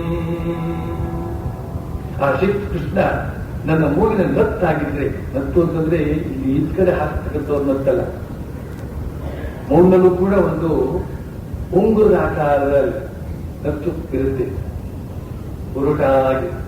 ಅದು ತುಟಿಯವರೆಗೆ ಅದರೊಳಗಿರತಕ್ಕಂಥ ಮುಖ್ಯವಾದಂತಹ ಆ ಮುತ್ತು ಅಂತಕ್ಕಂಥದ್ದು ಈ ತುಟಿಗೆ ತಗುಲ್ತಾ ಇರುತ್ತೆ ಅಂತ ಉದ್ದಿತ್ತು. ಅದಕ್ಕೆ ಅದು ಸಾಕ್ಷಾತ್ ಶ್ರೀಕೃಷ್ಣ ಆಗ್ಬಿಟ್ಟಿದ್ರೆ ಒಂದು ವೇಳೆ ನಾನು ಅವನ್ನ ನುಡಿಸ್ತಾ ಇದ್ದೆ. ಆದ್ರೆ ಓ ಸಖಿ, ಇದೆಲ್ಲ ಬರೀ ಕನಸು. ಆ ಕೃಷ್ಣ ನನ್ನ ನತ್ತಾಗೋದೆಲ್ಲ ಸಾಧ್ಯ ಉಂಟೆ? ನನ್ನೀ ತೋಳಿನ ತೋಡವಾಗಿದ್ದರೆ ಸಖಿ, ತೋಳನ್ನು ತಿರುಗುತ್ತಾ ಹೆಮ್ಮೆಯಲಿ ರಾಜವೀದಿಯೋಳು ನಡೆಯುತ್ತಲಿದ್ದೆನು ಝಣಕು ಝಣಕು ಝಣ ನಾದದಲ್ಲಿ. ಆ ಕೃಷ್ಣ ನನ್ನ ತೋಳವಾಗಿದ್ರೆ ಅದೊಂದು ಬಗೆಯ ಚಿನ್ನಾಭರಣ. ಆ ತೋಳನೆ ಕೃಷ್ಣ ಇರೋದಲ್ಲಿ ಅದು ಅದನ್ನ ಅತ್ತಿತ್ತ ಸುತ್ತಾಡುತ್ತಾ ಎಲ್ಲರಿಗೂ ರಾಜವೀದಿಯಲ್ಲಿ ರಾಜಮಾರ್ಗದಲ್ಲಿ ಸಂಚರಿಸಿ ನನ್ನ ಕೃಷ್ಣನನ್ನು ತೋರಿಸ್ತಾ ಇದ್ದೆ. ಕ್ಷಣಕ್ಕೂ ಕ್ಷಣಕ್ಕೂ ಕ್ಷಣ ನಾದದಲ್ಲಿ ಅದನ್ನು ತೋರಿಸ್ತಾ ಇದ್ದೀನಿ. ಇಂತಹ ಭಾವಗಳೆಲ್ಲ ನಮಗೆ ಬಂಗಾಳದಲ್ಲಿ ಸಿಗುತ್ತದೆ. ಮಧುರೆಯಲ್ಲೂ ಕೂಡ ಅಷ್ಟಾಗಿ ಸಿಗೋದಿಲ್ಲ. ಬಂಗಾಳದಲ್ಲಿ ಈ ರಾಧಾಕೃಷ್ಣ ಸಂಬಂಧ ಅಂತಕ್ಕಂಥದ್ದು ಬಹಳಷ್ಟು ಬೆಳೆದುಕೊಂಡಿದೆ. ಇಂತಹ ಭಾವನೆಗಳನ್ನೆಲ್ಲ ಅವರು ಹಾಡಿನಲ್ಲಿ ರಚಿಸಿ ಅದನ್ನು ಹಾಡಿಕೊಡ್ತಾರೆ. ರಾತ್ರಿಯಲ್ಲಿ ಹಾಡಿಕೊಳ್ತಾ ಇರ್ತಾರೆ. ಅದನ್ನು ಹಾಡೋದಕ್ಕೆ ವಿಶೇಷವಾದಂತಹ ಒಂದು ರೀತಿ ಕೂಡ ಇದೆ, ಶೈಲಿಯೇ ಬೇರೆ ಇದೆ. ಅದನ್ನ ಸಾವಿರಾರು ಸುತ್ತಮುತ್ತ ಕುಳಿತುಕೊಂಡು ಕೇಳ್ತಾ ಇರ್ತಾರೆ. ಭಗವತ್ ಭಾವ, ಮಧುರ ಭಾವ ಅಂತಕ್ಕಂಥದ್ದೊಂದು ಪ್ರಸಿದ್ಧವಾದದ್ದು. ವಾತ್ಸಲ್ಯ ಭಾವ, ಸತ್ಯಭಾವ, ದಾಸ್ಯಭಾವ, ಶಾಂತಭಾವ, ಸಂತಾನ ಭಾವ ಅಂತಕ್ಕಂಥದ್ದು ಕೂಡ ಶ್ರೀರಾಮಕೃಷ್ಣ ಹೊರತಾಗಿಕೊಟ್ಟಿದ್ದಾರೆ. ಮಧುರ ಭಾವ, ಶ್ರೀಕೃಷ್ಣ ಪರಮಾತ್ಮ ಅಂತಕ್ಕಂಥವನು ಪತಿ, ನಾನು ಸತಿ ಮಧುರತಕ್ಕಂತಹ, ನಾನು ಪ್ರಿಯೆ ಮಧುರತಕ್ಕಂತಹ ಒಂದು ಭಾವದಿಂದ ಸಾಧನೆ ಮಾಡತಕ್ಕಂಥದ್ದು. ಇದು ಪರಮಾದ್ಭುತವಾದದ್ದು ಅಂತ ಶ್ರೀರಾಮಕೃಷ್ಣ. ಆದರೆ ಕಾಮದಂತ ರಹಿತವಾಗಿರಬೇಕು ಅನ್ನೋದೊಂದು ಷರತ್ತು ಆ ಸಾಧನೆಗೆ. ಮಾತೃಭಾಷೆ ಬರೀತಾನೆ, ಬಲರಾಮನ ತಂದೆಗೆ ಒರಿಸ್ಸಾದಲ್ಲಿ ಅನೇಕ ಕಡೆ ಜಮೀನಿವೆ. ಆತ ನಿಷ್ಠಾವಂತ ವೈಷ್ಣವ. ಅನೇಕ ತೀರ್ಥಸ್ಥಾನಗಳಲ್ಲಿ ದೇವಾಲಯ ಕಟ್ಟಿಸಿ ಅತಿಥಿ ಶಾಲೆ ಏರ್ಪಡಿಸಿದ್ದಾನೆ. ತನ್ನ ಮುಖ್ಯ ಜೀವನವನ್ನ ಈಗ ಬೃಂದಾವನದಲ್ಲಿ ಕರೀತಾ ಇದ್ದಾನೆ. ವೈಷ್ಣವರು ಸಾಮಾನ್ಯವಾಗಿ ಸ್ವಮಾತ ಭ್ರಾಂತರು. ಈ ನನ್ನ ಮಾತ್ರ ದಯವಿಟ್ಟು ತಿಳ್ಕೊಳ್ಳಿ, ಮಾತೃಭಾಷೆಯ ಬಗ್ಗೆ ಬರೀತಾ ಇರೋದು. ವೈಷ್ಣವರು ಸಾಮಾನ್ಯವಾಗಿ ಸ್ವಮತ ಭ್ರಾಂತರು. ಅವರಲ್ಲಿ ಅನೇಕರು ಶಾಸ್ತ್ರರನ್ನು, ಶೈವರನ್ನು, ವೇದಾಂತವಾದಿಗಳನ್ನು ಸಹಾನುಭೂತಿಯಿಂದ ನೋಡುತ್ತಿಲ್ಲ. ಅವರಲ್ಲಿ ಕೆಲವರು ಇವರನ್ನೆಲ್ಲ ದ್ವೇಷಿಸ್ತಾರೆ. ಆದರೆ ಪರಮಹಂಸರು ಆ ವಿಧದ ಭಾವನೆಗೆ ಮನ್ನಣೆ ಕೊಡುತ್ತಿಲ್ಲ. ಅವರ ದೃಷ್ಟಿಯಿಂದ ವ್ಯಾಕುಲತೆಯೊಂದಿದ್ದರೆ ಎಲ್ಲ ಮಾತುಕತೆ ಆಡಲಿಕ್ಕೆ ಆರಂಭಿಸಿದ್ದಾರೆ. ಶ್ರೀರಾಮಕೃಷ್ಣ ಮಾತು ಹೇಳ್ತಾ ಇದ್ದಾರೆ, ಒಮ್ಮೆ ಭಾವಿಸಿದೆ ನಾನ್ಯಾಕೆ ಒಂದೇ ಸ್ವರ ಓದುವವನಾಗಬೇಕು. ಅದಕ್ಕಾಗಿ ಬೃಂದಾವನದಲ್ಲಿ ವೈಷ್ಣವ ಮಂತ್ರೋಪದೇಶ ಪಡೆದು ವೈಷ್ಣವ ಬೈರಾಗಿ ಅವನ ಉಡುಪನ್ನು ಧರಿಸಿದೆ. 3 ದಿನ ಆ ಭಾವದಿಂದ ಇದ್ದೆ. ಮತ್ತೆ ದಕ್ಷಿಣೇಶ್ವರದಲ್ಲಿ ನಾಮಮಂತ್ರೋಪದೇಶ ಪಡೆದೆ. ಹಣೆಗೆ ಉತ್ತುತ್ತವಾದ ನಾಮ ಬರೆದುಕೊಳ್ತಿದ್ದೆ. ಕೊರಳಿಗೆ ತೀರದ ಹಾರ ಹಾಕಿಕೊಳ್ತಿದ್ದೆ. ಕೆಲವು ದಿನಗಳಾದ ಮೇಲೆ ಅವನ್ನೆಲ್ಲ ವರ್ಜಿಸಿಬಿಟ್ಟೆ.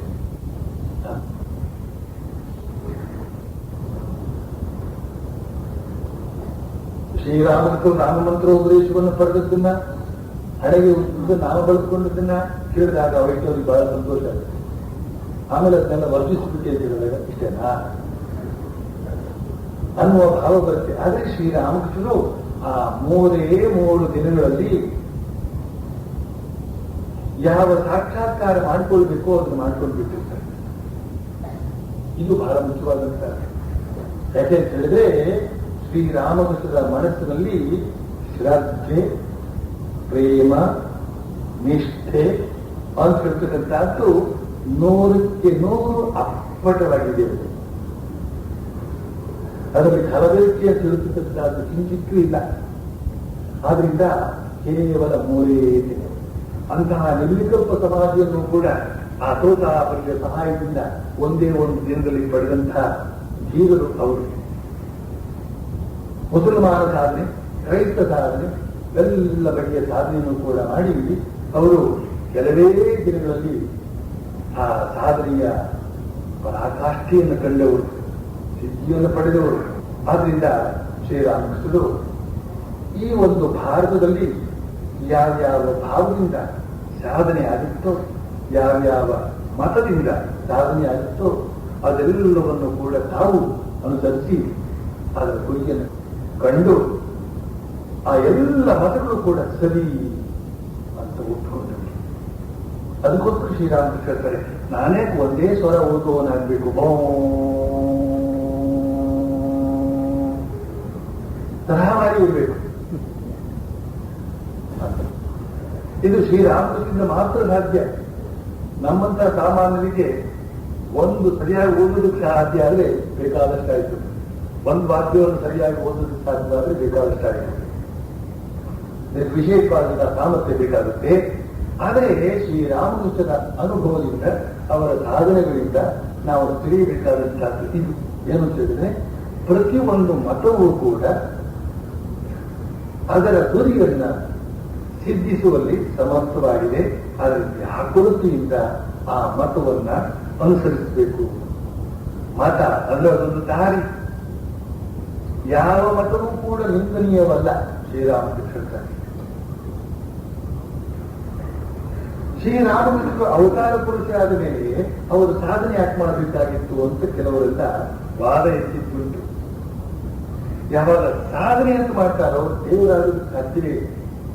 ದೇವರು ಅಂತ ಹೇಳಿದ್ರೆ ಸಾಧನೆಯಿಂದ ಸಿದ್ಧರಾಗಬೇಕು. ಕೆಲಸಗಳಿಂದ ಸಂಪಾದನೆ ಮಾಡ್ತಾರಲ್ಲ, ದುಡಿತುಗಳಿಂದ ಸಂಪಾದನೆ ಮಾಡ್ತಾರಲ್ಲ, ಅವನು ಜ್ಞಾನ ಅಂತ. ಅದೇ ರೀತಿಯಲ್ಲಿ ಸಾಧನೆ ಇಲ್ಲದೆ ಒಬ್ಬ ದೇವರು ಅಂತಾಗಬೇಕು. ಆದರೆ ಶ್ರೀರಾಮಕೃಷ್ಣರು ಸಾಧನೆಯನ್ನು ಯಾಕೆ ಮಾಡಿದ್ರು ಅಂತ ಹೇಳಿದ್ರೆ, ಸಾಧನೆಯ ತರತಕ್ಕಂತಹ ಒಂದು ರೂಪರೇಷ ಸಂಪೂರ್ಣ ಅಡಗಿ ಹೋಗಿತ್ತು ಅನ್ನೋ ಭಾರತದಲ್ಲಿ ಏಕಾಗ್ರಚಿತ್ತರಾಗಿ ಗಂಟೆಗಟ್ಟಲೆ ಕುಳಿತುಕೊಂಡು ಧ್ಯಾನ ಮಾಡಬೇಕು ಅಂತಕ್ಕಂತಹ ಭಾವನೆ ನಮ್ಮಲ್ಲಿ ಯಾರಿಗಿದೆ, ಎಷ್ಟಿದೆ, ಎಲ್ಲಿದೆ ತೋರಿಸಿ. ಮಂತ್ರ ಜಪವನ್ನು ಒಂದು ನಿಷ್ಠೆಯಿಂದ ಮಾಡಬೇಕು. ಆ ಮೂಲಕ ಆ ಮಂತ್ರ ಜಪದ ಅಧಿಷ್ಠಾತ ದೇವತೆಯನ್ನು ಸಾಕ್ಷಾತ್ಕಾರ ಮಾಡಿಕೊಳ್ಳುವುದಕ್ಕೆ ಸಾಧ್ಯ ಅಂತ ತಿಳಿದು ಆ ಜಪದಲ್ಲಿ ತಲ್ಲೀನರಾಗ್ತಕ್ಕಂಥವರು ಎಷ್ಟು ಜನ ನಮ್ಮಲ್ಲಿದ್ದಾರೆ ತೋರಿಸಿ. ಸಾಧನೆಯನ್ನ ಸಿದ್ಧಿ ಪ್ರಾಪ್ತಿ ಆಗುವವರೆಗೆ ಮುಂದುವರಿಸಿಕೊಂಡು ಹೋಗಬೇಕು ಅಂತ ಹೇಳ್ತಕ್ಕಂಥ ಭಾವ ನಮ್ಮಲ್ಲಿ ಸಂದಿಗಿದೆ. ಇವತ್ತೇ ಅದು ಇಲ್ಲ. ಇಷ್ಟೆಲ್ಲ ಉತ್ಕ್ರಾಂತಿಯಾಗಿದೆ. ಆಧ್ಯಾತ್ಮಿಕ ವಲಯದಲ್ಲಿ ಇಷ್ಟೊಂದು ಉತ್ಕ್ರಾಂತಿಯಾಗಿದೆ. ಆದರೂ ಕೂಡ ನಮಗೆ ಆ ಬಗೆಯ ಸಾಧನೆಯ ಆ ಸಾಧನೆಯ ಒಂದು ಬಗೆಯ ತೀವ್ರತೆ, ಆ ಸಾಧನೆಯ ಒಂದು ಬಗೆಯ ಸುಸಂಬದ್ಧತೆ, ಆ ಸಾಧನೆಯ ಒಂದು ಬಗೆಯ ಶಾಸ್ತ್ರೀಯತೆ ಇವುಗಳೆಲ್ಲ ನಾವು ಕಾಣ್ತಾ ಇಲ್ಲ. ಸಾಧನೆಯನ್ನು ಶಾಸ್ತ್ರೀಯವಾಗಿ ಮಾಡಬೇಕು, ಯಥಾರ್ಥತ್ವ ಮಾಡತಕ್ಕಂಥದ್ದಲ್ಲ ಒಂದು ತಿಳ್ಕೊಂಡಿರ್ತಕ್ಕಂಥವ್ರಿದ್ದಾರೆ ನಮ್ಮಲ್ಲಿ. ಆದ್ರಿಂದ ಶಾಸ್ತ್ರ ಯಾವ ರೀತಿಯಲ್ಲಿ ಹೇಳಿರ್ತದೋ ಅದೇ ರೀತಿಯಲ್ಲಿ ಎರಡಕ್ಕೆರಡು ಸೇರಿಸಿದ 4 ವರ್ಷಕ್ಕಂಥ ಉತ್ತರವನ್ನೇ ಪಡೆಯುವಂತೆ ಆ ಎರಡಕ್ಕೆರಡನ್ನು ಸೇರಿಸುವುದು ಹೇಗೆ ಅನ್ನುವ ರೀತಿಯಲ್ಲಿ ಅಷ್ಟೊಂದು ನಿಖರವಾಗಿ ಸಾಧನೆ ಮಾಡುವಂತಹ ರೀತಿಯನ್ನು ತೋರಿಸಿಕೊಡಬೇಕಾಗಿತ್ತು ಭಗವಂತ. ಅದು ಭಗವಂತನಾದರೆ ಬೇರೆ ಯಾರು ತೋರಿಸ್ಕೊಡೋದು ಸಾಧ್ಯವೇ ಇಲ್ಲ, ಸಾಮಾನ್ಯ ಯಾರಿಗೂ ಸಾಧ್ಯವೇ ಇಲ್ಲ. ಆದ್ರಿಂದ ಶ್ರೀರಾಮಕೃಷ್ಣರು ಎಲ್ಲ ಬಗೆಯ ಸಾಧನೆಯನ್ನು ಕೂಡ ಮಾಡಿ ಕ್ರೈಸ್ತ ಮತವೂ ಸರಿಯೇ, ಮುಸಲ್ಮಾನ ಮತವೂ ಸರಿಯೇ, ಹಿಂದೂ ಮತವೂ ಸರಿಯೇ, ವೈಷ್ಣವ ಮತವೂ ಸರಿಯೇ, ಶಾಕ್ತ ಮತವೂ ಸರಿಯೇ, ಶೈವ ಮತವೂ ಸರಿಯೇ ಮಾತಾಡ್ತಕ್ಕಂಥ ಎಷ್ಟೆಷ್ಟು ಮತವೂ ಇದೆ. ಎಷ್ಟು ಮತಗಳು ಅಷ್ಟು ಮತಗಳು. ಪ್ರತಿಯೊಂದು ಮತವೂ ಕೂಡ ಅದೇ ಪರಮಾತ್ಮನನ್ನು ತೋರಿಸ್ತಕ್ಕಂಥ ಒಂದು ಸ್ಪಷ್ಟವಾದಂಥ ದಾರಿ ಅಂತನ್ನೋದನ್ನ ಶ್ರೀರಾಮಕೃಷ್ಣ ಸಾಧನೆ ಮಾಡಿ ತೋರಿಸಿಕೊಟ್ಟು ಅದು ಆಧಾರಭೂತವಾದಂತಹ ಮಾತು. ಸುಮ್ಮನೆ ಆಣತೆಗಳು ಮಾಡು ಪರವಾಗಿಲ್ಲ, ಏನೇನು ಮಾಡಬೇಕಾಗಿಲ್ಲ ಹೀಗೆ ಮಾಡಿ ಪರವಾಗಿಲ್ಲ. ಆ ರೀತಿಯಲ್ಲಿ ಯಾರು ಬೇಕಾದ್ರೂ ಹೇಳ್ಬೋದು. ಆದ್ರೆ ಅಧಿಕಾರವಾಣಿಯಿಂದ ಹೇಳಬೇಕಾದ್ರೆ ಸ್ವತಃ ಸಾಧನೆ ಮಾಡಬೇಕು. ಹಾಗೆ ಸಾಧನೆ ಮಾಡಿ ತೋರಿಸಿಕೊಡ್ತಾ ಇದ್ದಾರೆ ಶ್ರೀರಾಮಕೃಷ್ಣ. ಅದಕ್ಕೋಸ್ಕರ ಆ ಮಾತನ್ನ ಹೇಳಿದ್ರು. ಬಳಿಕ ಮಾತಮಾಶೆ ಬರೀತಾನೆ ಶ್ರೀರಾಮಕೃಷ್ಣ ಏನ್ ಹೇಳ್ತಾರೆ ಅನ್ನೋದನ್ನ ಶ್ರೀರಾಮಕೃಷ್ಣ ಹೇಳ್ತಾರೆ. ಒಬ್ಬರ ಹತ್ರ ಒಂದು ಮರದ ತೊಟ್ಟಿ ಇತ್ತು.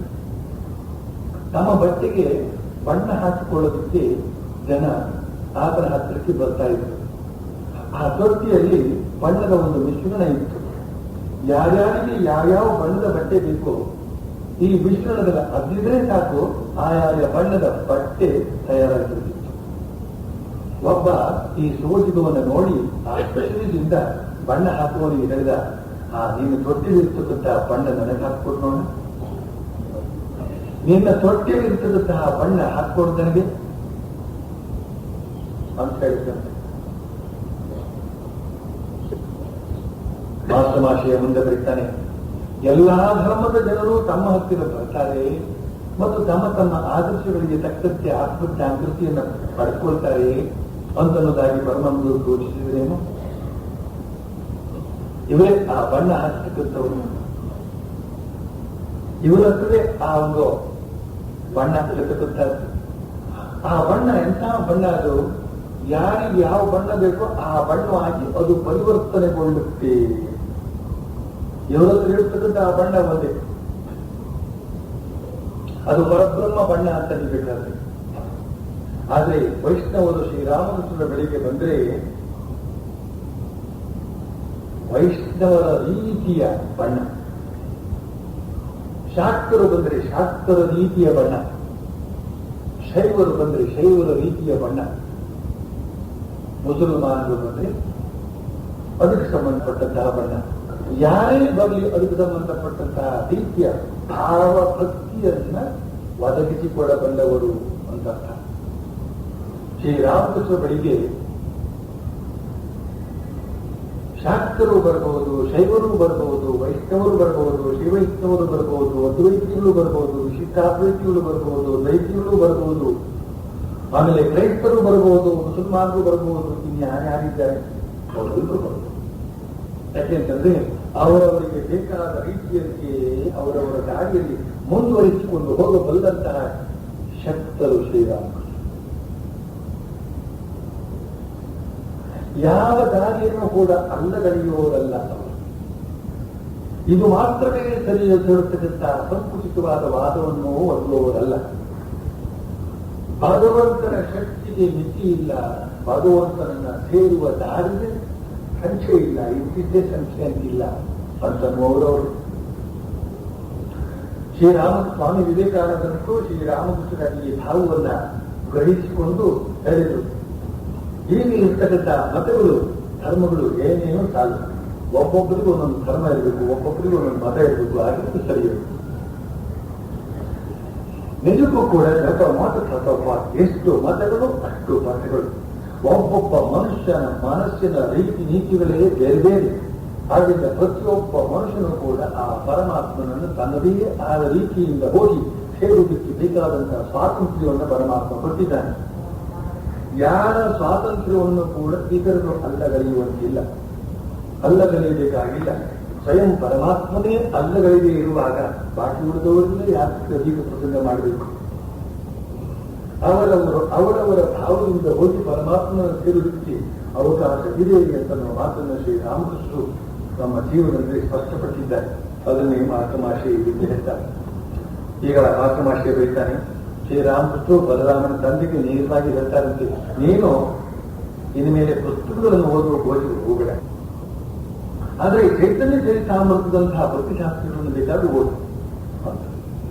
ಸುಮ್ಮನೆ ಅದು ಇದು ಪುಸ್ತಕಗಳನ್ನೆಲ್ಲ ಓದೋದಕ್ಕೆ ಹೋಗ್ಬೇಡ ಅಂತ ಒಂದು ಬುದ್ಧಿ ಮಾತನ್ನು ಹೇಳ್ತಾ ಇದ್ದಾರೆ. ಅದು ಇದು ಪುಸ್ತಕವನ್ನು ಓದೋದ್ರೆ ಅದೊಂದು ಘೋರಾರಣ್ಯ, ಪುಸ್ತಕಾರಣ್ಯ, ಶಬ್ದಾರಣ್ಯ ಮಹಾಜಾಲ ಅಂತ. ಶಬ್ದಾರಣ್ಯ ಮಹಾಜಾಲ ಅದು ಹೊರಗೆ ಒಮ್ಮೆ ಸಿಕ್ಕೋದು ತೆಗೆದು ಹೊರಗೆ ಬಿಡೋಕೆ ಆಗೇ ಇಲ್ಲ. ಅಂತಹ ಒಂದು ಸ್ಥಿತಿಗೆ ನಾವು ಗುರಿಯಾಗಿರ್ತೇವೆ. ಆದ ಕಾರಣದಿಂದ ಬಾಕಿ ಉಳಿದವರು ಕುತೂಹಲ ಉಳ್ಳವರು ಯಾವ ಪುಸ್ತಕ ಬೇಕಾದ್ರೂ ಓದ್ಕೊಳ್ಳಿ, ಆದರೆ ಆಧ್ಯಾತ್ಮಿಕ ಸಾಧನೆಯಲ್ಲಿ ಮುಂದುವರಿಬೇಕು ಅಂತ ಹೇಳ್ತಕ್ಕಂಥವರು ಯಾವುದಾದ್ರೂ ಒಂದು ಬಗೆಯ ಭಕ್ತಿ ಶಾಸ್ತ್ರವನ್ನ ಸ್ವೀಕಾರ ಮಾಡಿ ಅದನ್ನು ಓದ್ತಾ ಅದರಲ್ಲೇ ಮನಸ್ಸನ್ನ ಉಳಿಸಿ ಇಟ್ಬಿಟ್ಟು ಅಂತ ಹೇಳಿ ಸಾಕು. ಅದಕ್ಕೋಸ್ಕರ ಚೈತನ್ಯ ಚರಿತಾಮೃತದಂತಹ ಭಕ್ತಿ ಶಾಸ್ತ್ರಗಳನ್ನ ಬೇಕಾದ್ರೂ ಓದು. ಮುಖ್ಯವಾಗಿ ಮಾಡಬೇಕಾದ್ದು ಭಗವಂತನನ್ನ ಪ್ರೀತಿಸುವಂತಹದ್ದು, ಆತನ ಮಾಧುರ್ಯವನ್ನು ಕಲಿಯುವಂತಹದ್ದು. ಆತ ರಸ, ಭಕ್ತ ಆಸ್ವಾದಕ. ಭಕ್ತ ಭಗವದ್ ಆನಂದವನ್ನೂ ಸವಿತಾನೆ. ಆತ ತಾವರೆ ಹೂವು, ಪರಮಾತ್ಮ ತಾವರೆ ಹೂವು, ಭಕ್ತ ದೊಂಬಿ. ತಾವರೆ ಹೂವಿನ ಮಧುವನ್ನ ಈ ಭಕ್ತ ಸೇರ್ತಾನೆ. ಭಗವಂತನಿಲ್ಲದೆ ಹೋಯಿತು ಅಂತಂದ್ರೆ ಭಕ್ತನಿರಲಾರ. ಹಾಗೇನೇನೆ ಭಕ್ತನಿಲ್ಲದೆ ಹೋಯಿತು ಅಂತಂದ್ರೆ ಭಗವಂತನೂ ಇರಲಾರ. ಆಗ ಭಕ್ತ ರಸವಾಗ್ತಾನೆ, ಭಗವಂತ ಆಸ್ವಾದಕನಾಗ್ತಾನೆ. ಭಕ್ತ ತಾವರೆ ಹೂವಾಗುತ್ತಾನೆ, ಭಗವಂತನೇ ದುಂಬಿ ಆಗ್ತಾನೆ. ಭಗವಂತ ತನ್ನ ಮಾಧುರ್ಯವನ್ನ ತಾನೇ ಆಸ್ವಾದಿಸುವುದಕ್ಕೋಸ್ಕರ ಎರಡಾಗಿದ್ದಾನೆ. ಈ ಕಾರಣದಿಂದಲೇ ರಾಧಾಕೃಷ್ಣ ಲೀಲೆ ಅಂತ ಹೇಳಿದ್ರು ಶ್ರೀರಾಮ. ಎಲ್ಲವೂ ಕೂಡ ಪರಮಾತ್ಮಮಯ. ಒಬ್ಬನೇ ಒಬ್ಬ ಪರಮಾತ್ಮ ಇದ್ದವನು ಇಬ್ಬರಾಗಿ ಇಬ್ಬರು ನಾನಾ ಆಗಿದ್ದಾನೆ. ಯಾಕೆ ಹೇಳಿದ್ರೆ ಆನಂದ ಪಡುವುದಕ್ಕೋಸ್ಕರ. ಶ್ರೀರಾಮಕೃಷ್ಣ ಬಹಳ ಸ್ವಾರಸ್ಯವಾಗಿ ಹೇಳ್ತಾ ಇದ್ದಾರೆ, ಮೊದಲು ಭಗವಂತ ಹೂವಂತೆ, ಭಕ್ತ ದುಂಬಿಯಂತೆ. ಆ ದುಂಬಿ ಪರಮಾತ್ಮ ಅಂತಕ್ಕಂತಹ ಆ ಕಮಲದಲ್ಲಿಗೆ ಆಕರ್ಷಿತವಾಗಿ ಹೋಗಿ ಆ ಕಮಲದಲ್ಲಿರ್ತಕ್ಕಂತಹ ಮಧುವನ್ನು ಹೀರುತ್ತದೆ. ಆದರೆ ಭಕ್ತ ಸಾಧನೆ ಮಾಡಿ ಮಾಡಿ ಮಾಡಿ ಮಾಡಿ ಎಷ್ಟರ ಮಟ್ಟಿಗೆ ಅವನ ಹೃದಯ ಹೇಳ್ತಕ್ಕಂಥದ್ದು ಮಧುಮಯವಾಗಿ ಬಿಟ್ಟಿರುತ್ತೆ ಅಂತ ಹೇಳಿದ್ರೆ ಅವನೇ ತಾವರೆ ಹೂವಾಗಿಬಿಡ್ತಾನಂತೆ, ಭಗವಂತನೇ ದುಂಬಿ ಆಗಿಬಿಡ್ತಾನಂತೆ. ಎಲ್ಲರಿಗೂ ನಿಂತಿಂತಹ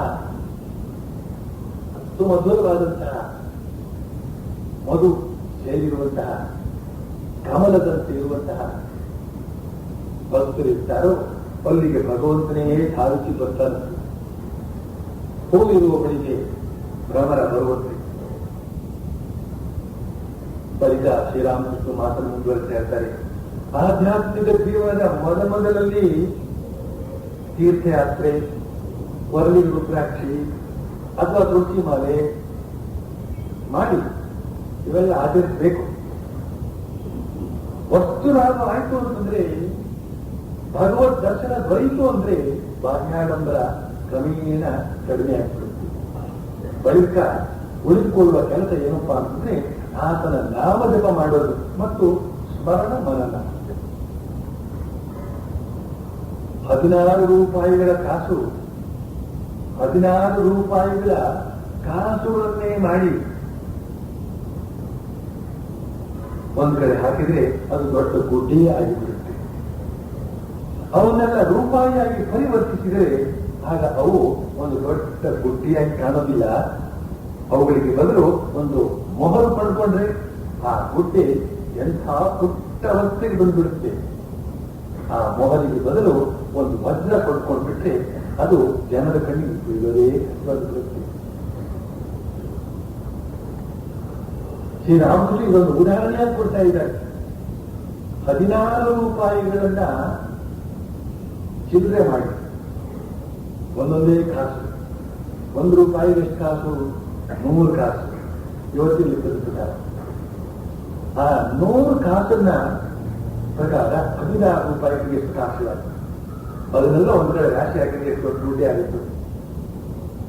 ಅಂದ್ರೆ ಈ ಆಚಾರಗಳು, ತೀರ್ಥಯಾತ್ರೆಗಳು, ಹೊರಗೆ ಮಾರಿ ಹಾಕುವಂತಹದ್ದು, ಕೈಗಳಲ್ಲೇ ಎಣಿಸುವಂತಹದ್ದು, ಆಮೇಲೆ ಪಾರಾಯಣ ಮಾಡುವಂತಹದ್ದು, ಯಜ್ಞ ಅಗಾದಿಗಳು ಮಾಡುವಂತಹದ್ದು, ಹೋಮ ಹವನಾದಿಗಳು ಮಾಡುವಂತಹದ್ದು, ಇಂಥವನ್ನೆಲ್ಲ ಸೇರಿಸಿಕೊಂಡು ಒಬ್ಬ ಮನುಷ್ಯ ಆಧ್ಯಾತ್ಮಿಕ ಸಾಧನೆಯನ್ನು ಮಾಡಿದ್ರೆ ಎಷ್ಟೊಂದಾಯ್ತು ನೋಡಿ.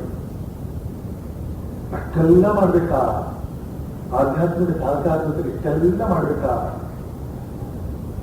ಕೊನೆಗೆ ನೋಡಿದ್ರೆ ಅವೆಲ್ಲವೂ ಒಂದೇ, ನಾಮಜಪ ಮಾಡೋದು ಒಂದೇ. ಕೂತ್ಕೊಂಡು ಒಂದೇ ಕಡೆ ಒಂದೇ ನಾಮವನ್ನ ಜಪ ಮಾಡೋದು, ಆ ಸಹಸ್ರನಾಮ ಜಪ ಮಾಡ್ತಕ್ಕಂಥದ್ದು ಎಲ್ಲವೂ. ಸಹಸ್ರನಾಮ ಜಪ ಯಾಕೆ ಮಾಡಬೇಕು? ಸಹಸ್ರನಾಮ ಅಂತ ಯಾಕೆ ಇಟ್ಟಿದ್ದಾರೆ ಅಂದ್ರೆ ಒಂದೇ ನಾಮವನ್ನೇ ಜಪ ಮಾಡೋದಕ್ಕೆ ಮನುಷ್ಯನಿಗೆ ತಾಳ್ಮೆ ಸಾಲದು. ಅದೆಂತದ್ದು ನಿನ್ನೆ ಹೇಳ್ತಾರೆ, ಓಂ ನಮೋ ನಾರಾಯಣ, ಓಂ ನಮಃ ಶಿವಾಯ, ಓಂ ನಮಃ ಶಿವಾಯ, ಓಂ ನಮಃ ಶಿವಾಯ. ಇದಾದ್ರೆ 10 ನಾಮಗಳು, 100 ನಾಮಗಳು, 1000 ನಾಮಗಳನ್ನು ಹೇಳುವಾಗ ಒಂದೊಂದು ನಾಮಗಳಿಗೂ ಗಮನ ಹೋಗ್ತಾ ಹೋಗ್ತಾ ಹೋಗ್ತಾ ಮನಸ್ಸಲ್ಲಿ ಆ ನಿದ್ರಾಂಶ ಅಂತ ಹೇಳ್ತಕ್ಕಂಥದ್ದು ಕಡಿಮೆ ಆಗುತ್ತೆ, ಹೊಸತನ ಅಂತ ಹೇಳ್ತಕ್ಕಂಥದ್ದು ಬರುತ್ತೆ. ಈ ರೀತಿಯಲ್ಲಿ ನಾಮದಲ್ಲಿ ರುಚಿ ಉತ್ಪನ್ನವಾಗುತ್ತೆ. ಆಮೇಲೆ ಒಂದೇ ನಾಮಕ್ಕೆ ಬರಬೇಕು. ಅದು ಈ 16 ರೂಪಾಯಿಯ ಕಾಸುಗಳನ್ನ ಪುನಃ ಅಂಗಡಿಗೆ ಕೊಟ್ಟು 16 ರೂಪಾಯಿಗೆ ಅಂತ ಅಂದಿರ್ತೀವಿ. ಕೇವಲ 16 ರೂಪಾಯಿನ ಜೇಬಬೇಕು ನಾವು ಕೆಟ್ಟಿಲ್ಲ. ಆ 16 ರೂಪಾಯಿನೂ ಕೂಡ ಕೊಟ್ಟು ಒಂದು ಮೊಹರನ್ನ, ಒಂದೇ ಒಂದು ನಾಣ್ಯ ಮಾಡಿಬಿಟ್ಟು ಅಂತ ಹೇಳಿದ್ರೆ, 16 ರೂಪಾಯಿ ನಾಣ್ಯ ಇಲ್ಲ, 100 ರೂಪಾಯಿ ನಾಣ್ಯ ಇದೆ, ನಾಣ್ಯ ಇಲ್ಲ, ನೋಟ್ ಇದೆ, ನೋಟು 100 ರೂಪಾಯಿ ನೋಟನ್ನು ಜೇಬಲ್ಲಿ ಹಾಕೊಂಡು ಹೋಗೋದಕ್ಕೆ ಸುಲಭ ಆಗಿದೆ. ಅದೇ 100 ರೂಪಾಯಿ ಚಿಲ್ಲರೆ ಕೊಟ್ಟು ಅಂತ ಹೇಳಿದ್ರೆ ಅದನ್ನ ಜೇಬು ತುಂಬಾ ಹಾಕೊಂಡು ಹೋಗೋದಕ್ಕೆ ಕಷ್ಟ. ಹಾಗೆಯೇ ಅದನ್ನ ಒಂದೇ ಒಂದು ಮೊಹರಾಗಿ ಮಾಡೋದು ಅಂತ ಹೇಳಿದ್ರೆ ಒಂದೇ ನಾಮ ಜಪ. ಆಮೇಲೆ ಅದನ್ನ ಕೂಡ ಕೊಟ್ಟು ಒಂದು ವಜ್ರ ಕೊಂಡ್ಕೊಂಡು ಬಿಟ್ಟು ಅಂತ ಹೇಳಿದ್ರೆ ಸಣ್ಣ ಸಣ್ಣ ಸಣ್ಣ ಗುರುಗುಂಜಿಗಾದಷ್ಟು ಕೂಡ ಇಲ್ಲ ಅಂತಹದ್ದೊಂದು ವಜ್ರವನ್ನು ಕೊಂಡ್ಕೊಂಡು ಅಂತ ಹೇಳಿದ್ರೆ ಎಷ್ಟು ಚಿಕ್ಕದಾಗಿರುತ್ತೆ, ಎಲ್ಲಿ ಬೇಕಾದ್ರೂ ಕೊಟ್ಕೊಂಡು ಹೋಗ್ಬೋದು, ಎಲ್ಲಿ ಬೇಕಾದ್ರೂ ಅರಗಿಸಿಟ್ಕೊಳ್ಬಹುದು. ಯಾರಿಗೂ ಗೊತ್ತಾಗದ ಹಾಗೆ ನಾವು ಆಧ್ಯಾತ್ಮಿಕ ಆನಂದವನ್ನು ಕಲಿತಾ ಇರಬಹುದು. ಪೌರಾಣಿಕ ಹೇಳ್ತಕ್ಕಂಥ ಸಂಪೂರ್ಣ ಹೊರಟೋಗ್ಬಿಡುತ್ತೆ ಅಂತ ಶಾಸ್ತ್ರೀಯ ತಾತ್ಪರ್ಯ. ಈ ರೀತಿಯಲ್ಲಿ ಆಧ್ಯಾತ್ಮಿಕ ಸಾಧನೆ ಮಾಡ್ತಾ ಮಾಡ್ತಾ ಮಾಡ್ತಾ ಮಾಡ್ತಾ ಪೌರಾಣಿಕ ಹೇಳ್ತಕ್ಕಂಥದ್ದು ಬಂದ್ರೆ ಪೌರಾಣಿಕ ರುದ್ರಾಕ್ಷ ಮಾಲೆ, ತೀರ್ಥಯಾತ್ರೆ, ಆಮೇಲೆ ತುಳಸಿ ಮಾಲೆ, ಇನ್ನು ಆ ತುಳಸಿ ಮಾಲೆಗೆ ಆಗಲಿ ರುದ್ರಾಕ್ಷಿ ಮಾಲೆಗೆ ಆಗಲಿ ಚಿನ್ನದ ಕಟ್ಟುಗಳು ಇಂಥವ್ರನ್ನೆಲ್ಲ ಹಾಕೊಂಡು ಎಲ್ಲರಿಗೆ ಅದನ್ನ ಚಕ ಬೆಳಗ್ತಾ ನಾಮಜಪ ಮಾಡ್ತಕ್ಕಂಥವರು, ಪರಮಾತ್ಮನನ್ನ ಸಾಕ್ಷಾತ್ಕಾರ ಮಾಡ್ಕೊಳ್ತಕ್ಕಂಥ ಮಹಾ ಸಾಧಕರಿವರು ಅಂತ ತೋರಿಸ್ಕೊಳ್ಳೋದಕ್ಕೆ ಹೌದು. ಇದೆಲ್ಲ ಪ್ರಾರಂಭ ಆಗುತ್ತೆ.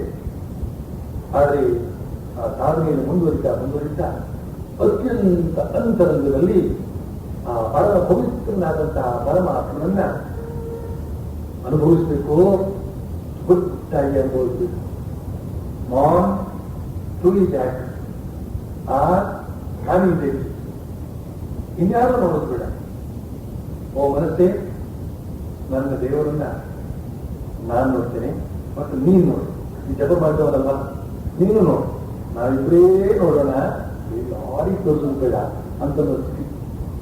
ಇಂತಹ ಒಂದು ಎಲ್ಲೆಲ್ಲಿ ಪವಿತ್ರತೆ ಕಟ್ಟುಕಟ್ಟಾದ್ದು ಜಾಸ್ತಿ ಆಗುತ್ತೋ ಅಲ್ಲಲ್ಲಿ ಇದು ರಹಸ್ಯವಾಗಿ ಅನುಭವಿಸಲ್ಪಡುತ್ತೆ.